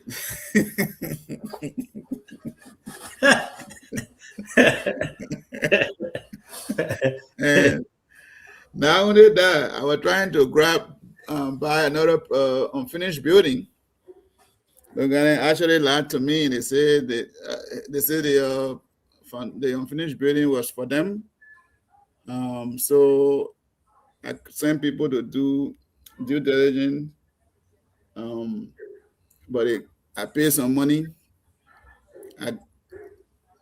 So they were selling the property for 16 grand. I get in 1,000. I said, let me get a lawyer and everything.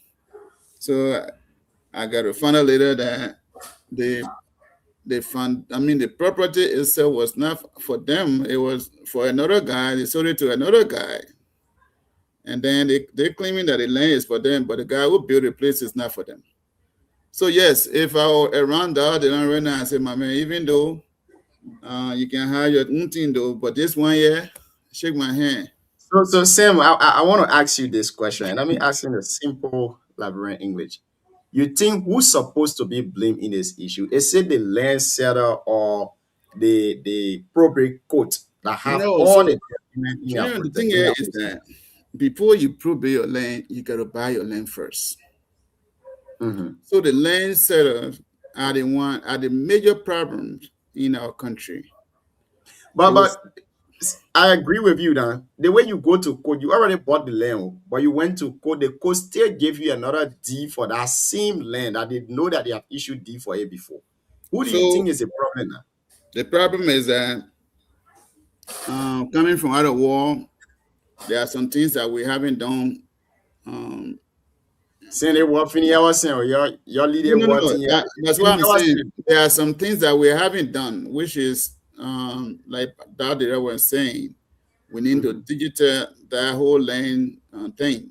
Because if you go to most of the ministries, let me tell you this though. Even not the land alone, the birth certificate. I went to get my copy of birth. Every birth certificate you see in Liberia, the file is on top of each other. The water falling in the building and all. Everything is on the ground. The birth certificate place, I said I went there. The ministry, the file is like this. Paro from here in the P room I in here. Paro. And when you go, when you ask for something, they will go dig. That what they tell you is so now pay $15 so someone can dig into the file. And they not even arrange in a ordinary, orderly manner so that you can be able to access it. I say just everywhere. It's the same thing with land. When you go to the land, the office, it's the same thing. When you want to probate your deal, when you want to get a deal, they'll say give $15. Sometimes it takes 3 to 4 days before they can even find something. And by the time some of them, they'll way by thing, then you go, the numbers are no longer there. So there are some things that we are in the 21st century now.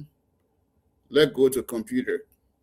In a simple term where my old man can hear it, they put everything in the computer. By the time they say my last name is Junior Days, they put in the computer, it show up. And then they will tell you, oh, the land has been sold to this person. So without that, it's difficult to track those things that the land has been sold. So those land sellers they will take advantage because of the poor system that we have. They will sell you the land, they turn it around, they send it to the CEO, they turn it around and sell it to me. That's what happened to me. So I think that is making a really good case for the Liberian people, because if we don't do this, and this thing can result into taking colitis for each other. It can result into doing bad medicine to kill the other person. So if we digitize the whole land thing, you go to buy land, once it's in the computer, it has been sold to another person. By the time you put it in, it will show that this person has already bought the land.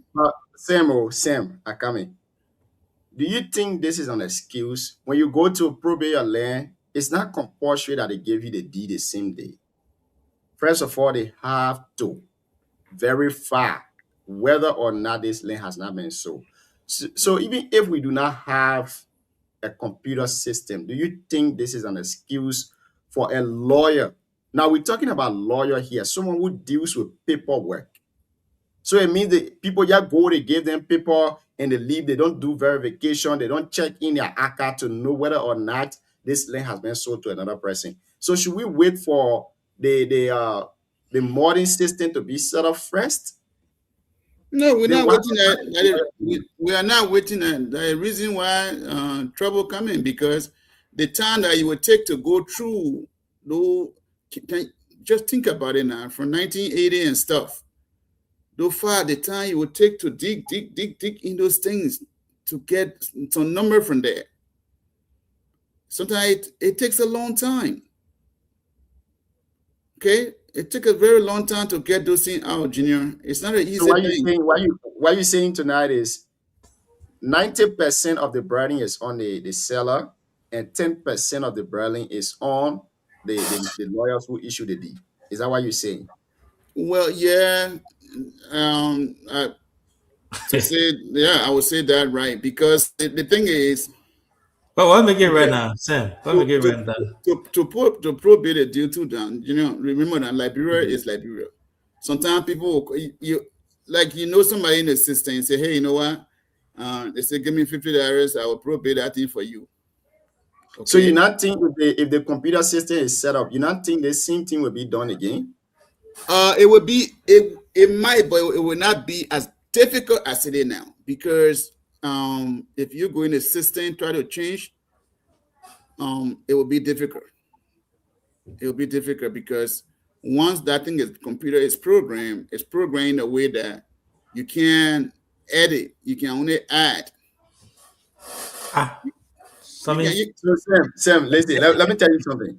This is how the probate thing is done, right?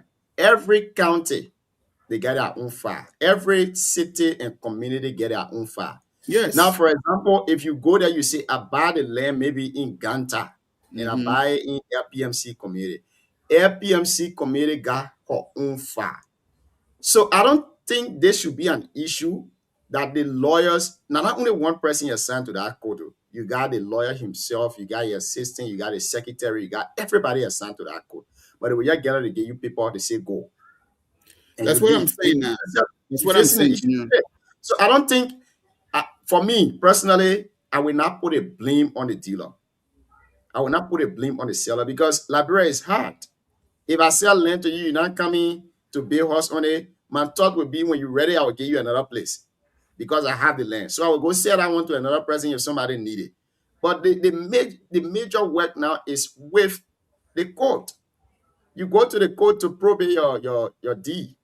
And when you go there, they give you another deed, knowing fully well that this land has been sold to another person. Sam, come to think of it, a lady who married in Nima, and then maybe she leave to go to Monrovia and get married to another person in Monrovia. If they go to court to sign that marriage certificate, and the judge just sign on it without checking in the ACA, if this person has been married before or not, who do you think will be at fault?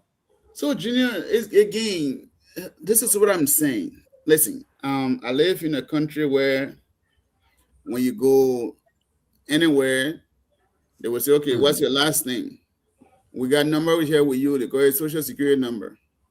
Generally, they plug that number in, The time you came from Liberia, you enter in this country in 1990, 1991, it will show everything. Everywhere you are live in this country, it will show. That's the system I'm talking about. But now, why you gotta go through the pile of document, maybe from here down over there, to dig into the file before you can even find something and say, okay, the land has been sold. That's a difficult thing.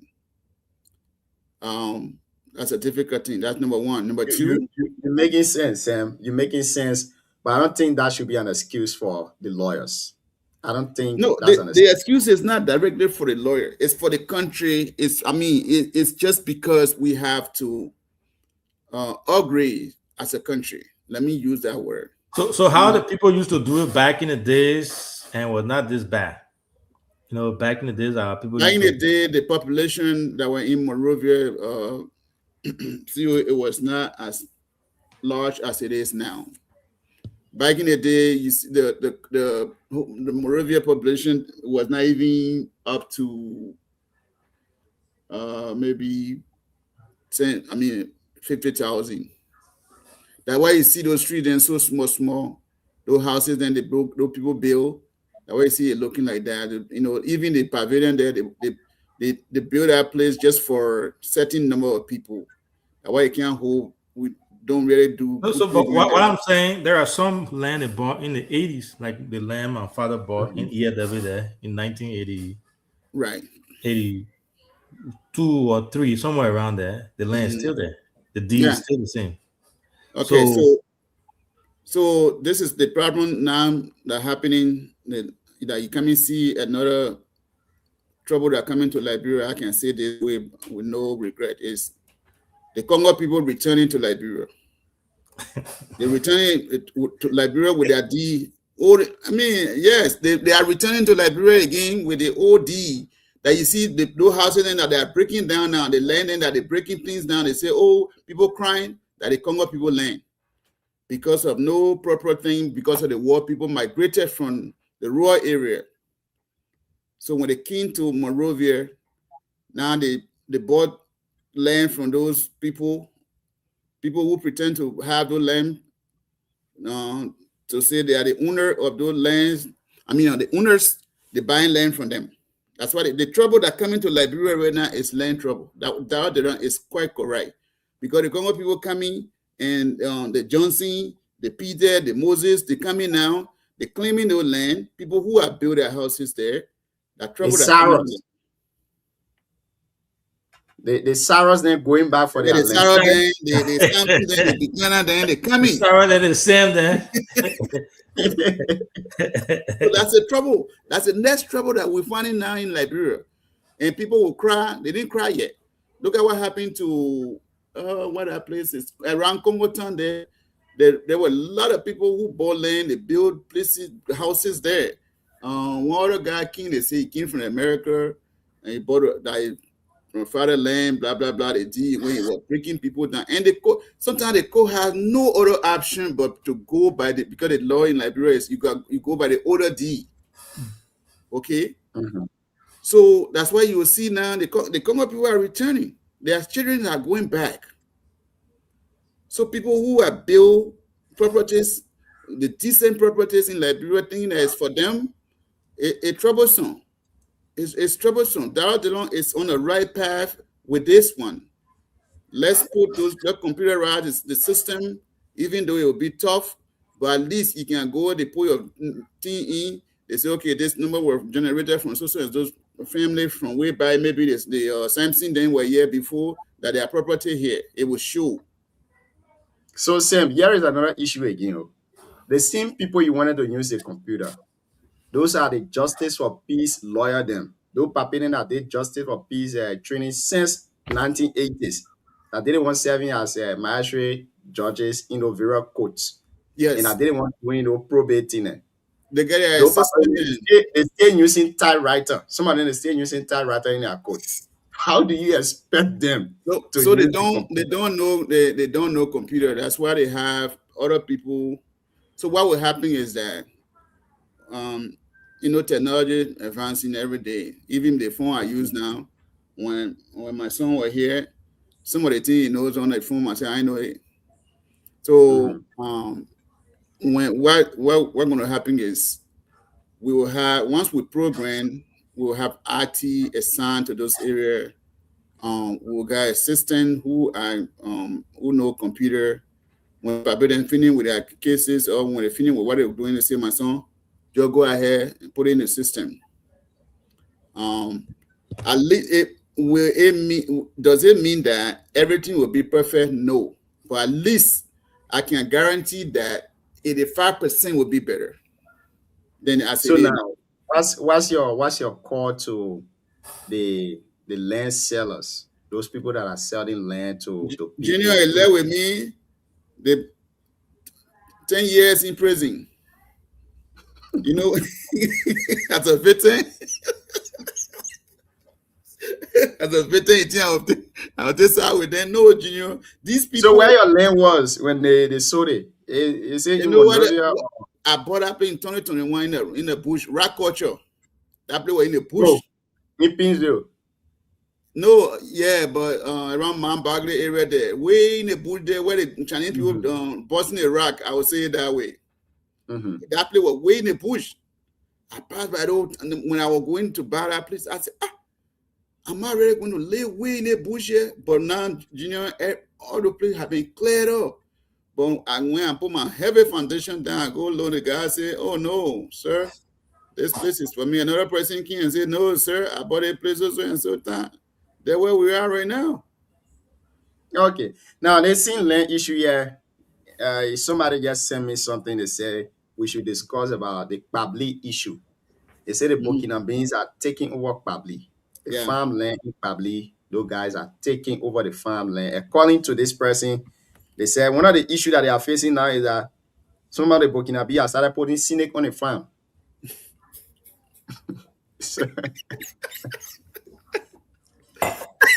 Sorry, Junior, you made me laugh. When I'm talking the Kpabli thing, you can't be paying attention. It's serious. So there's a snake on the farm that when you go there, the snake can run behind you. Now, this is another issue again, Sam. Why say you on the? Let's start with CEO, then we'll come to you, Sam. Yeah, okay. You and Sam now. Sam, you're going. But Sam, before I go to the Kpabli thing, right? I think you know, there's a saying in the US that all over the place that when it comes to computer, right? It says garbage in, garbage out. The computer doesn't control itself. A human being will control the computer.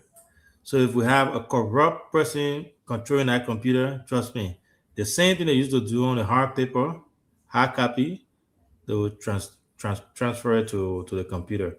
But I agree with you, when we digitize the whole system, it will help, it will be smooth.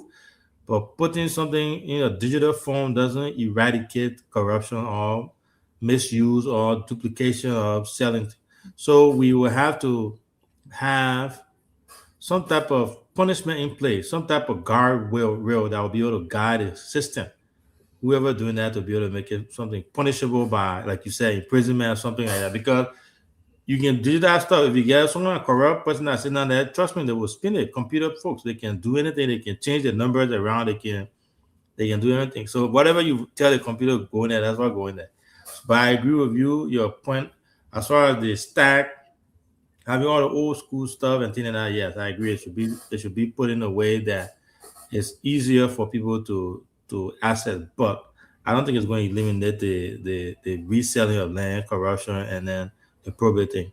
I also differ with you. I think the people that are probating those deeds should be held accountable for that. Now, myself, I'm a victim of it too. So that's why when you were saying that, I laughed. When I started way back, I remember when I was still in college, way back in 2007 or 6, somewhere around there, when I had my little money, my little financial aid, whatever left over, I sent it, to go buy my land. Up to now, there's no hey, no day. I did it with a couple of people. Yeah. Good. And then I never, so I just, recent stuff before I could get something like that. But yeah, so I think they have to do more you can't be the society. You can't sell land to somebody, then you turn around and sell it to another person, and then sell it to another person. That's where I believe they should go. The way I believe they should go after the person that's selling the land, because that's criminal. If you sell the land to Saros, and then you turn around, you tell that same land to Junior, that I mean, at least when you sell to Saros, and then you'll go talk about it is different, but you can't sell it to more than 2%. That's criminal. So that's intentionally deceiving or using fraud against somebody that, so it should be punishable by severe punishment. So that's my thing on that part of it. As far as the Kwabi thing go, people are not paying attention to that thing. Then I think Mark Oye last night you were talking about the Burkina thing. That those Burkina they don't play. They come to the come of real force to take things over. There's something in that bush that they are interested in, and that's why they are there. So if the authority don't step in, that snake they're talking about, I know it sounds funny and joke, but they may not play. They may not from what they don't play. So they need to do something very, very fast to be able to clamp down on those guys and move them for those forests. The people already having issues. The Kwali people don't have road. They're struggling. They're trying to get connected with. Then they go get Burkina Faso. So they'll be crying for help from the national leadership. That they'll be crying from Burkina Faso that don't even belong there. That's wrong. I think there has to be care taken as soon as possible to curb that. Thank you, CEO. Yeah, the man said they got snake in the bush. I can run behind people when they go there. So you gotta be careful though. Those of you listening to now, you guys need to be careful. And we've called on the county administration to step in. I said it here before on the show that this thing will not take a serious action. It will go against us very bad. Very, very bad. Here we see today people complaining of selling your land 2, 3 times. Another thing that we're not flagging out is you will see this person will say, I'm the proper owner of this land. They will sell it to this person. Another person will come and say, I'm the proper owner of this land. They will sell it to another person. So it will not be one person selling it to 2 different people. It's like 2 different persons selling it to 2 different persons too as well. So it's complicated. And this is how it starts. The issue that is in probably right now with the Burkinabés, this is how it starts. If care is not taken, tomorrow some of you who got your farmland, you will see Burkina will take away. And here we say they say the men are using voodoo now. Your own land you gave to them, you go on the farm and see they start to chase behind you. That's terrible. That's alarming. Sam, let me hear you on this. Take us home, Chief. Okay, Junior, the two thing. I can remember way back. This is no now an offense to my Mandingo brothers. I'm just trying to touch a history right here. So when the Dingos, I can recall a little bit. I was a young guy growing up. The Dingos that came to our town, they came to buy cola. It says Zami. So they will come and buy cola. I don't know how they will enter to the front page of our town.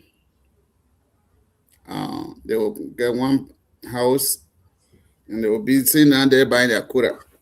But by the time you go low, they own this place, they own that place, they own that place. Sometimes they don't buy those property. Sometimes they just get, sometimes they give the our people small thing, or maybe by cola alone they can have a land. So I think the generosity of our people, Liberia, when they say Liberia is a free country, it's a really free country. It's a free land. That name, the free land of liberty, is not a joke. It's true. Anybody can come from anywhere and do business in Liberia and become money person. Then we, the Liberian, we still there, we're struggling. It's happening now with the Lebanese, the Fulanese,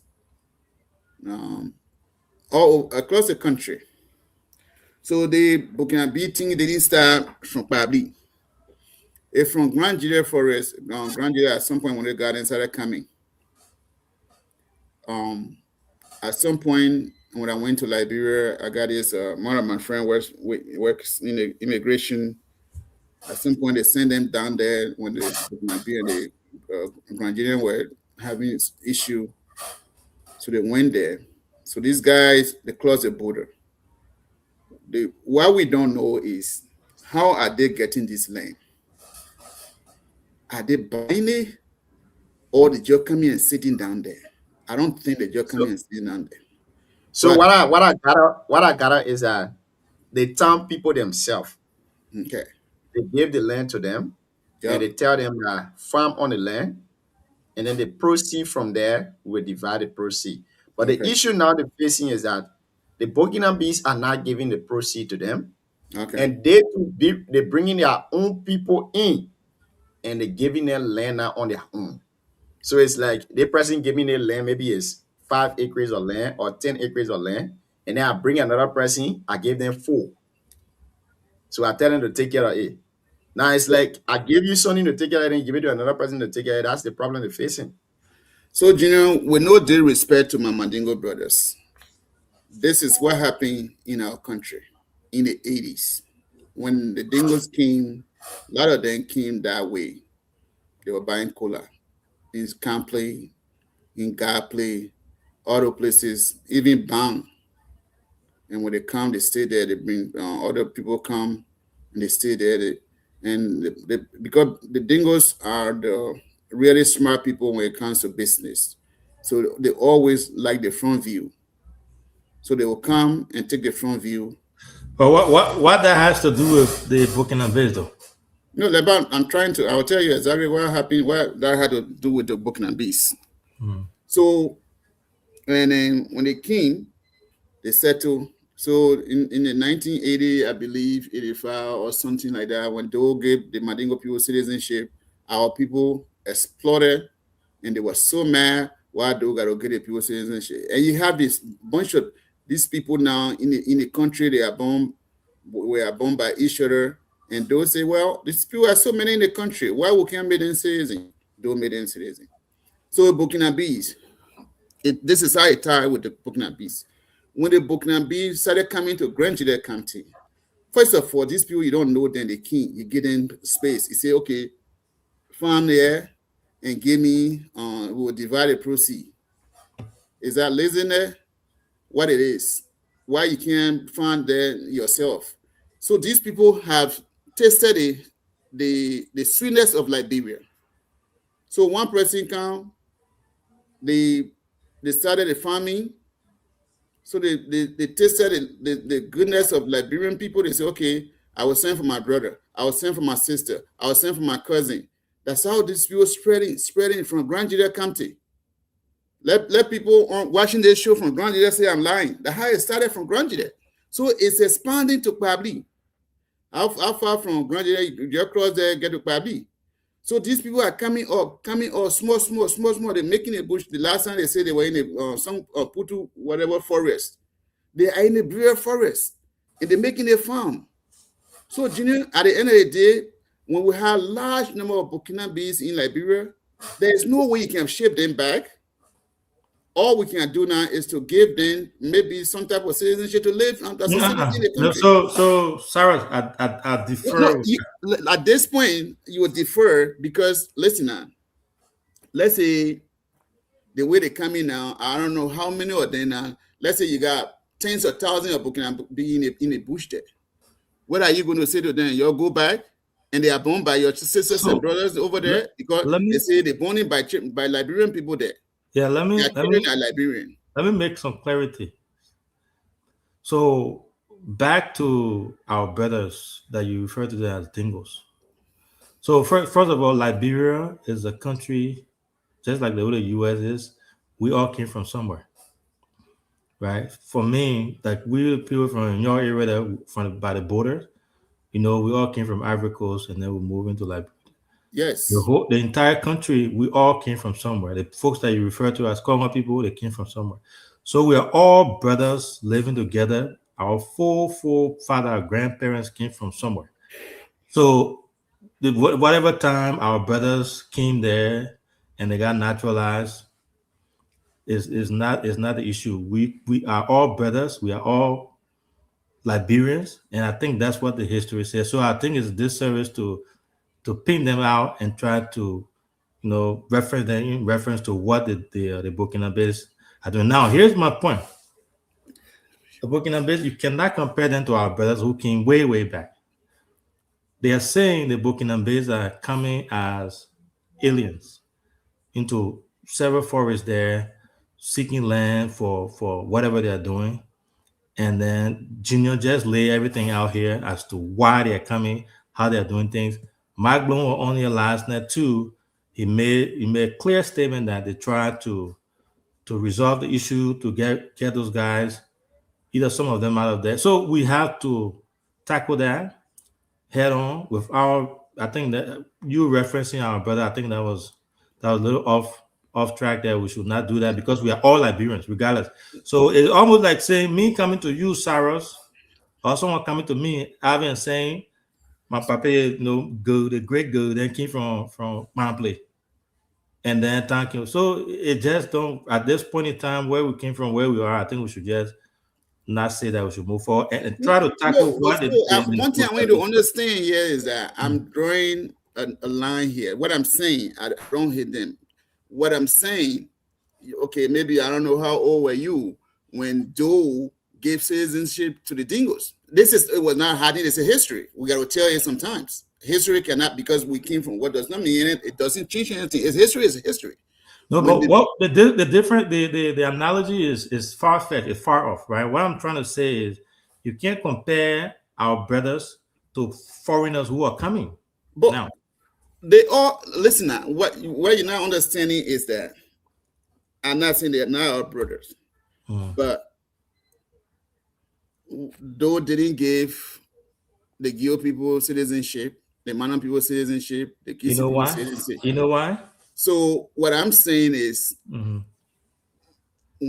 because the migration that took place that you're referring to, there are folks that came to Liberia earlier on, and there are folks that came to Liberia later on. So our brothers, they came later on, and based on the way they came, they were having problems with other Liberians. So somebody does say, well, we got X number of people in this country. So should we send them by and say, because they're not from here, it's not possible. Let's give them the citizenship to live here as a citizen like anyone else. That's what happened. So now what I'm saying here is the Burkinabés are coming. They started in Grand Nigeria coming small. The government of Liberia didn't stop them. They spread it, the burning by our sisters, the marrying our brothers. At some point, we have 10,000 of Burkinabés who are combined with Liberian blood. Should we send them by home and say, okay, you'll go home, you're not from here? It will be tough for Liberian people. Yet at this point, I don't agree with the fact that they putting snitches in the bush, there will be a conflict. But at the end of the day, the bunch of them have born by our people, our sisters and brothers over there. So if we have 10,000 of Burkinabés down there who are born by our sisters and brothers, what can we do with those population? They are still foreigners. Countries Countries have foreigners. We live in America. America has foreigners. They got people who live here who are on green card. They got people who live here who are pure foreigners. So being in someone country doesn't make you automatically to be citizen of that country. It doesn't make you automatically entitled to be in that country, having the same right as other citizens. Ivory Coast has foreigner. We live there. Guinea has foreigner. So Burkinabés can come and do their thing, but it still remain foreigners. So my suggestion to the government, the county leadership, keep track of them. Get them on paper, get to know how many we have there, and then let them know their place in Liberia. They are foreigners. They are not Liberians, and then deal with them as foreigners. So again, the Liberian law also gave you the opportunity to be a naturalized Liberian. But when you reach to that point, yeah. The Indians. Sam, be a naturalized Liberian. It take time, It takes time. It takes time. Some Indians are now a naturalized Liberian in Liberia. Is it? I agree. Every country has We naturalization reach policy. that point. Okay, We reach so that point. some of the Burkinabes, the thing started. It started just now. The thing started from. So Since I now, started hearing about it. what's your recommendation? What's your recommendation to the government, the Liberia Okay, Immigration now Service? there where I want for to go. So this is my thing. It's a tough situation right now. We want to know. First of all, we want to know how many Burkinabes are in Liberia currently. Okay, if we know the number of Burkinabes in Liberia, then the government of Liberia can start making preparation in terms of how they can deal with the situation. Can we send them back? I don't know how many of them have born by our sisters or our brothers. Can we check those things? Yes. Can we know the number of those people? Yes.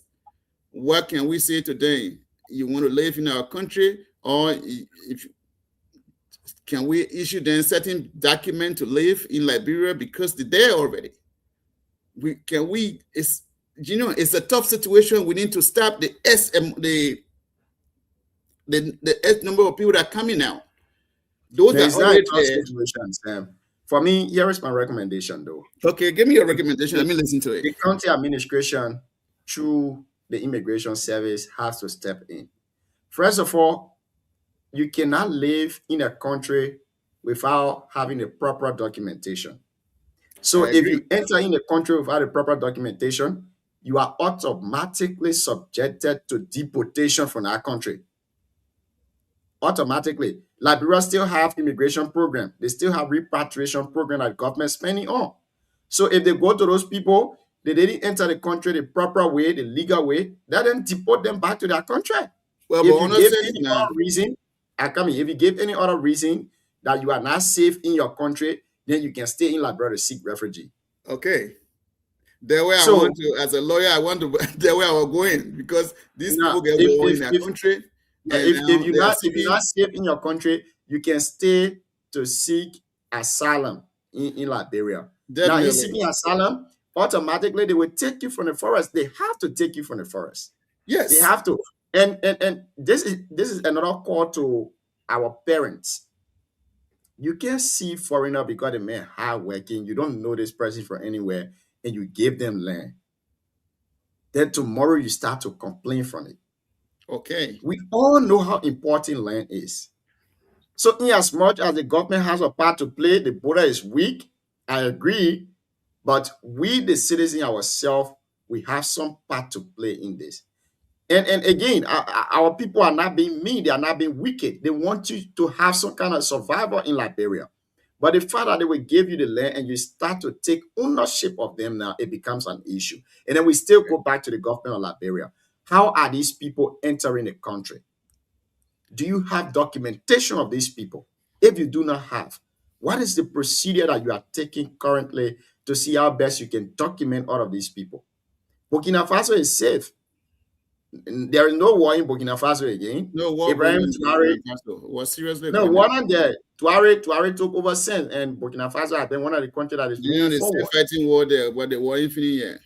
So even if they are fighting war, we have to establish whether or not you are safe in your country or not. And this issue, are you saying they are born by our sisters? Some of them, they are married to our brothers. Fine. Our law says even if you born by somebody, the child has the right. When they reach 18 years, they will decide whether or not they want to be Liberians or they want to be Burkinabes. So we have not reached that stage yet. And we have not reached a stage where they will naturalize themselves. Now I'm calling on the government, the immigration service, to So get Chief, those. let me ask you now. Let me ask you. Mhm. The CEO and I will live in the same country. We talk about Mexico border, where they got infra Mexican can come into this border. This is a tough fight that in this country. There's X amount of Mexican in the United States and coming. They still coming. Trump say they should build a wall. Some of them, they're building a wall, but the wall had not finished. And those that are in the country already, that you are trying to deport, when you hear about deportation this few days was because of some other thing. But can he deport all of these people that came in the country without document. No, they came here to work. So that's But he's doing it though. He's doing it. If you not get documentation, he's that sending you thing, back. that thing is finished. That thing is finished already. It's not gonna. You can't clear everything. You know how many millions So of. you will not clear everybody. I agree, Sam. But if you send few back, it means you are working. You will not clear everybody. I know.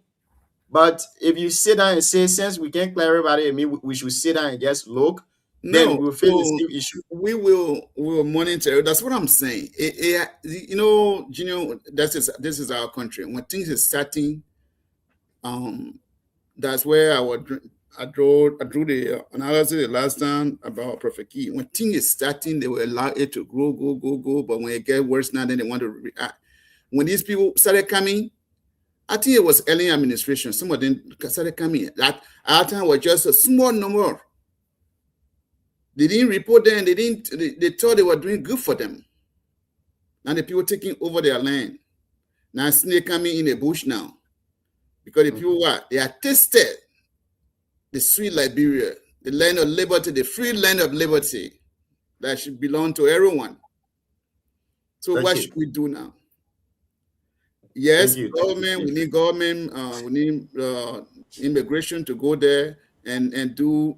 They see immigration, say we're talking about it, they go down there, they're gonna be say, my man, yes, Martin, and you take it from your packet. They say, my man, go sit down here. Also, you believe in that? It can be easier.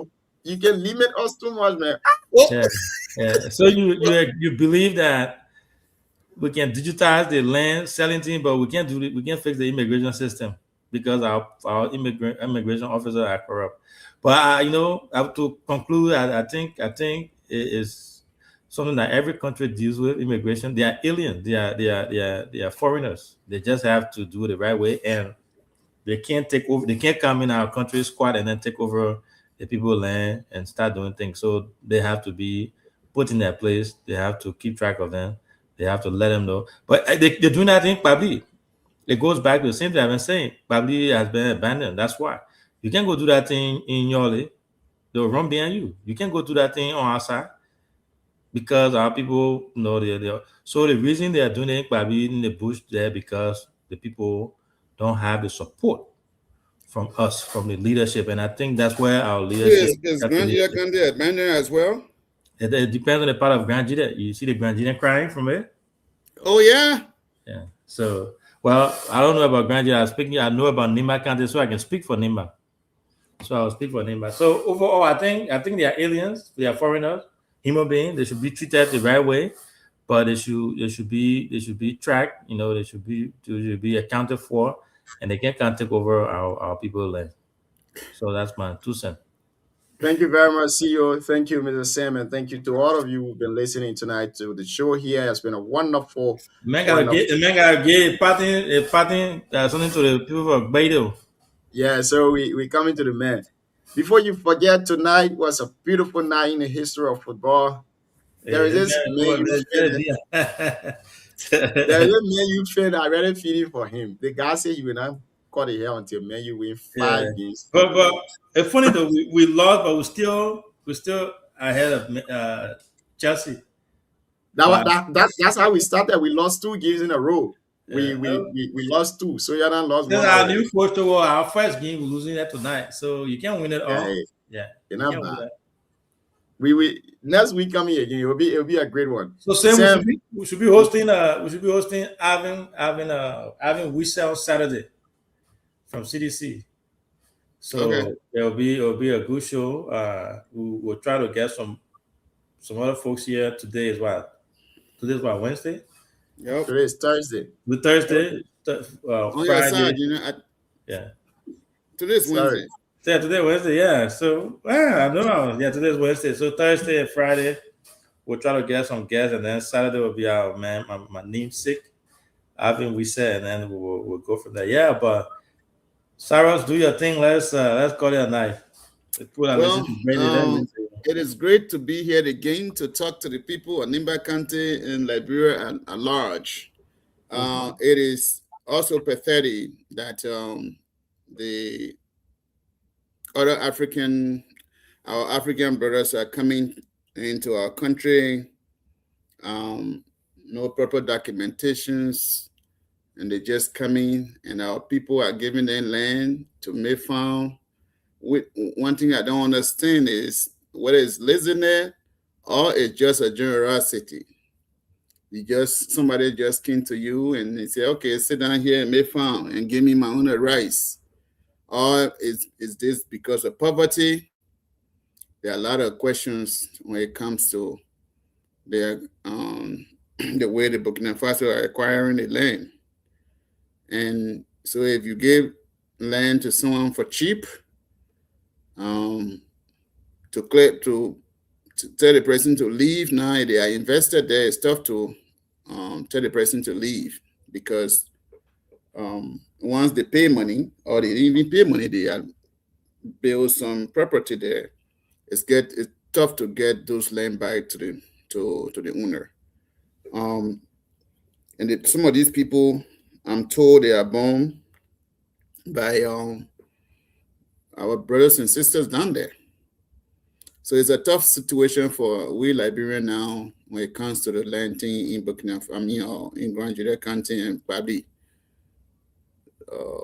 So I will say to the people of Liberia, no matter what it is, we should go and monitor and see how many of them are already in the country. And, we should enforce the policy on more officers on that side to protect more coming to the country illegally. But at the end of the day, it's a tough thing to fight again in our country.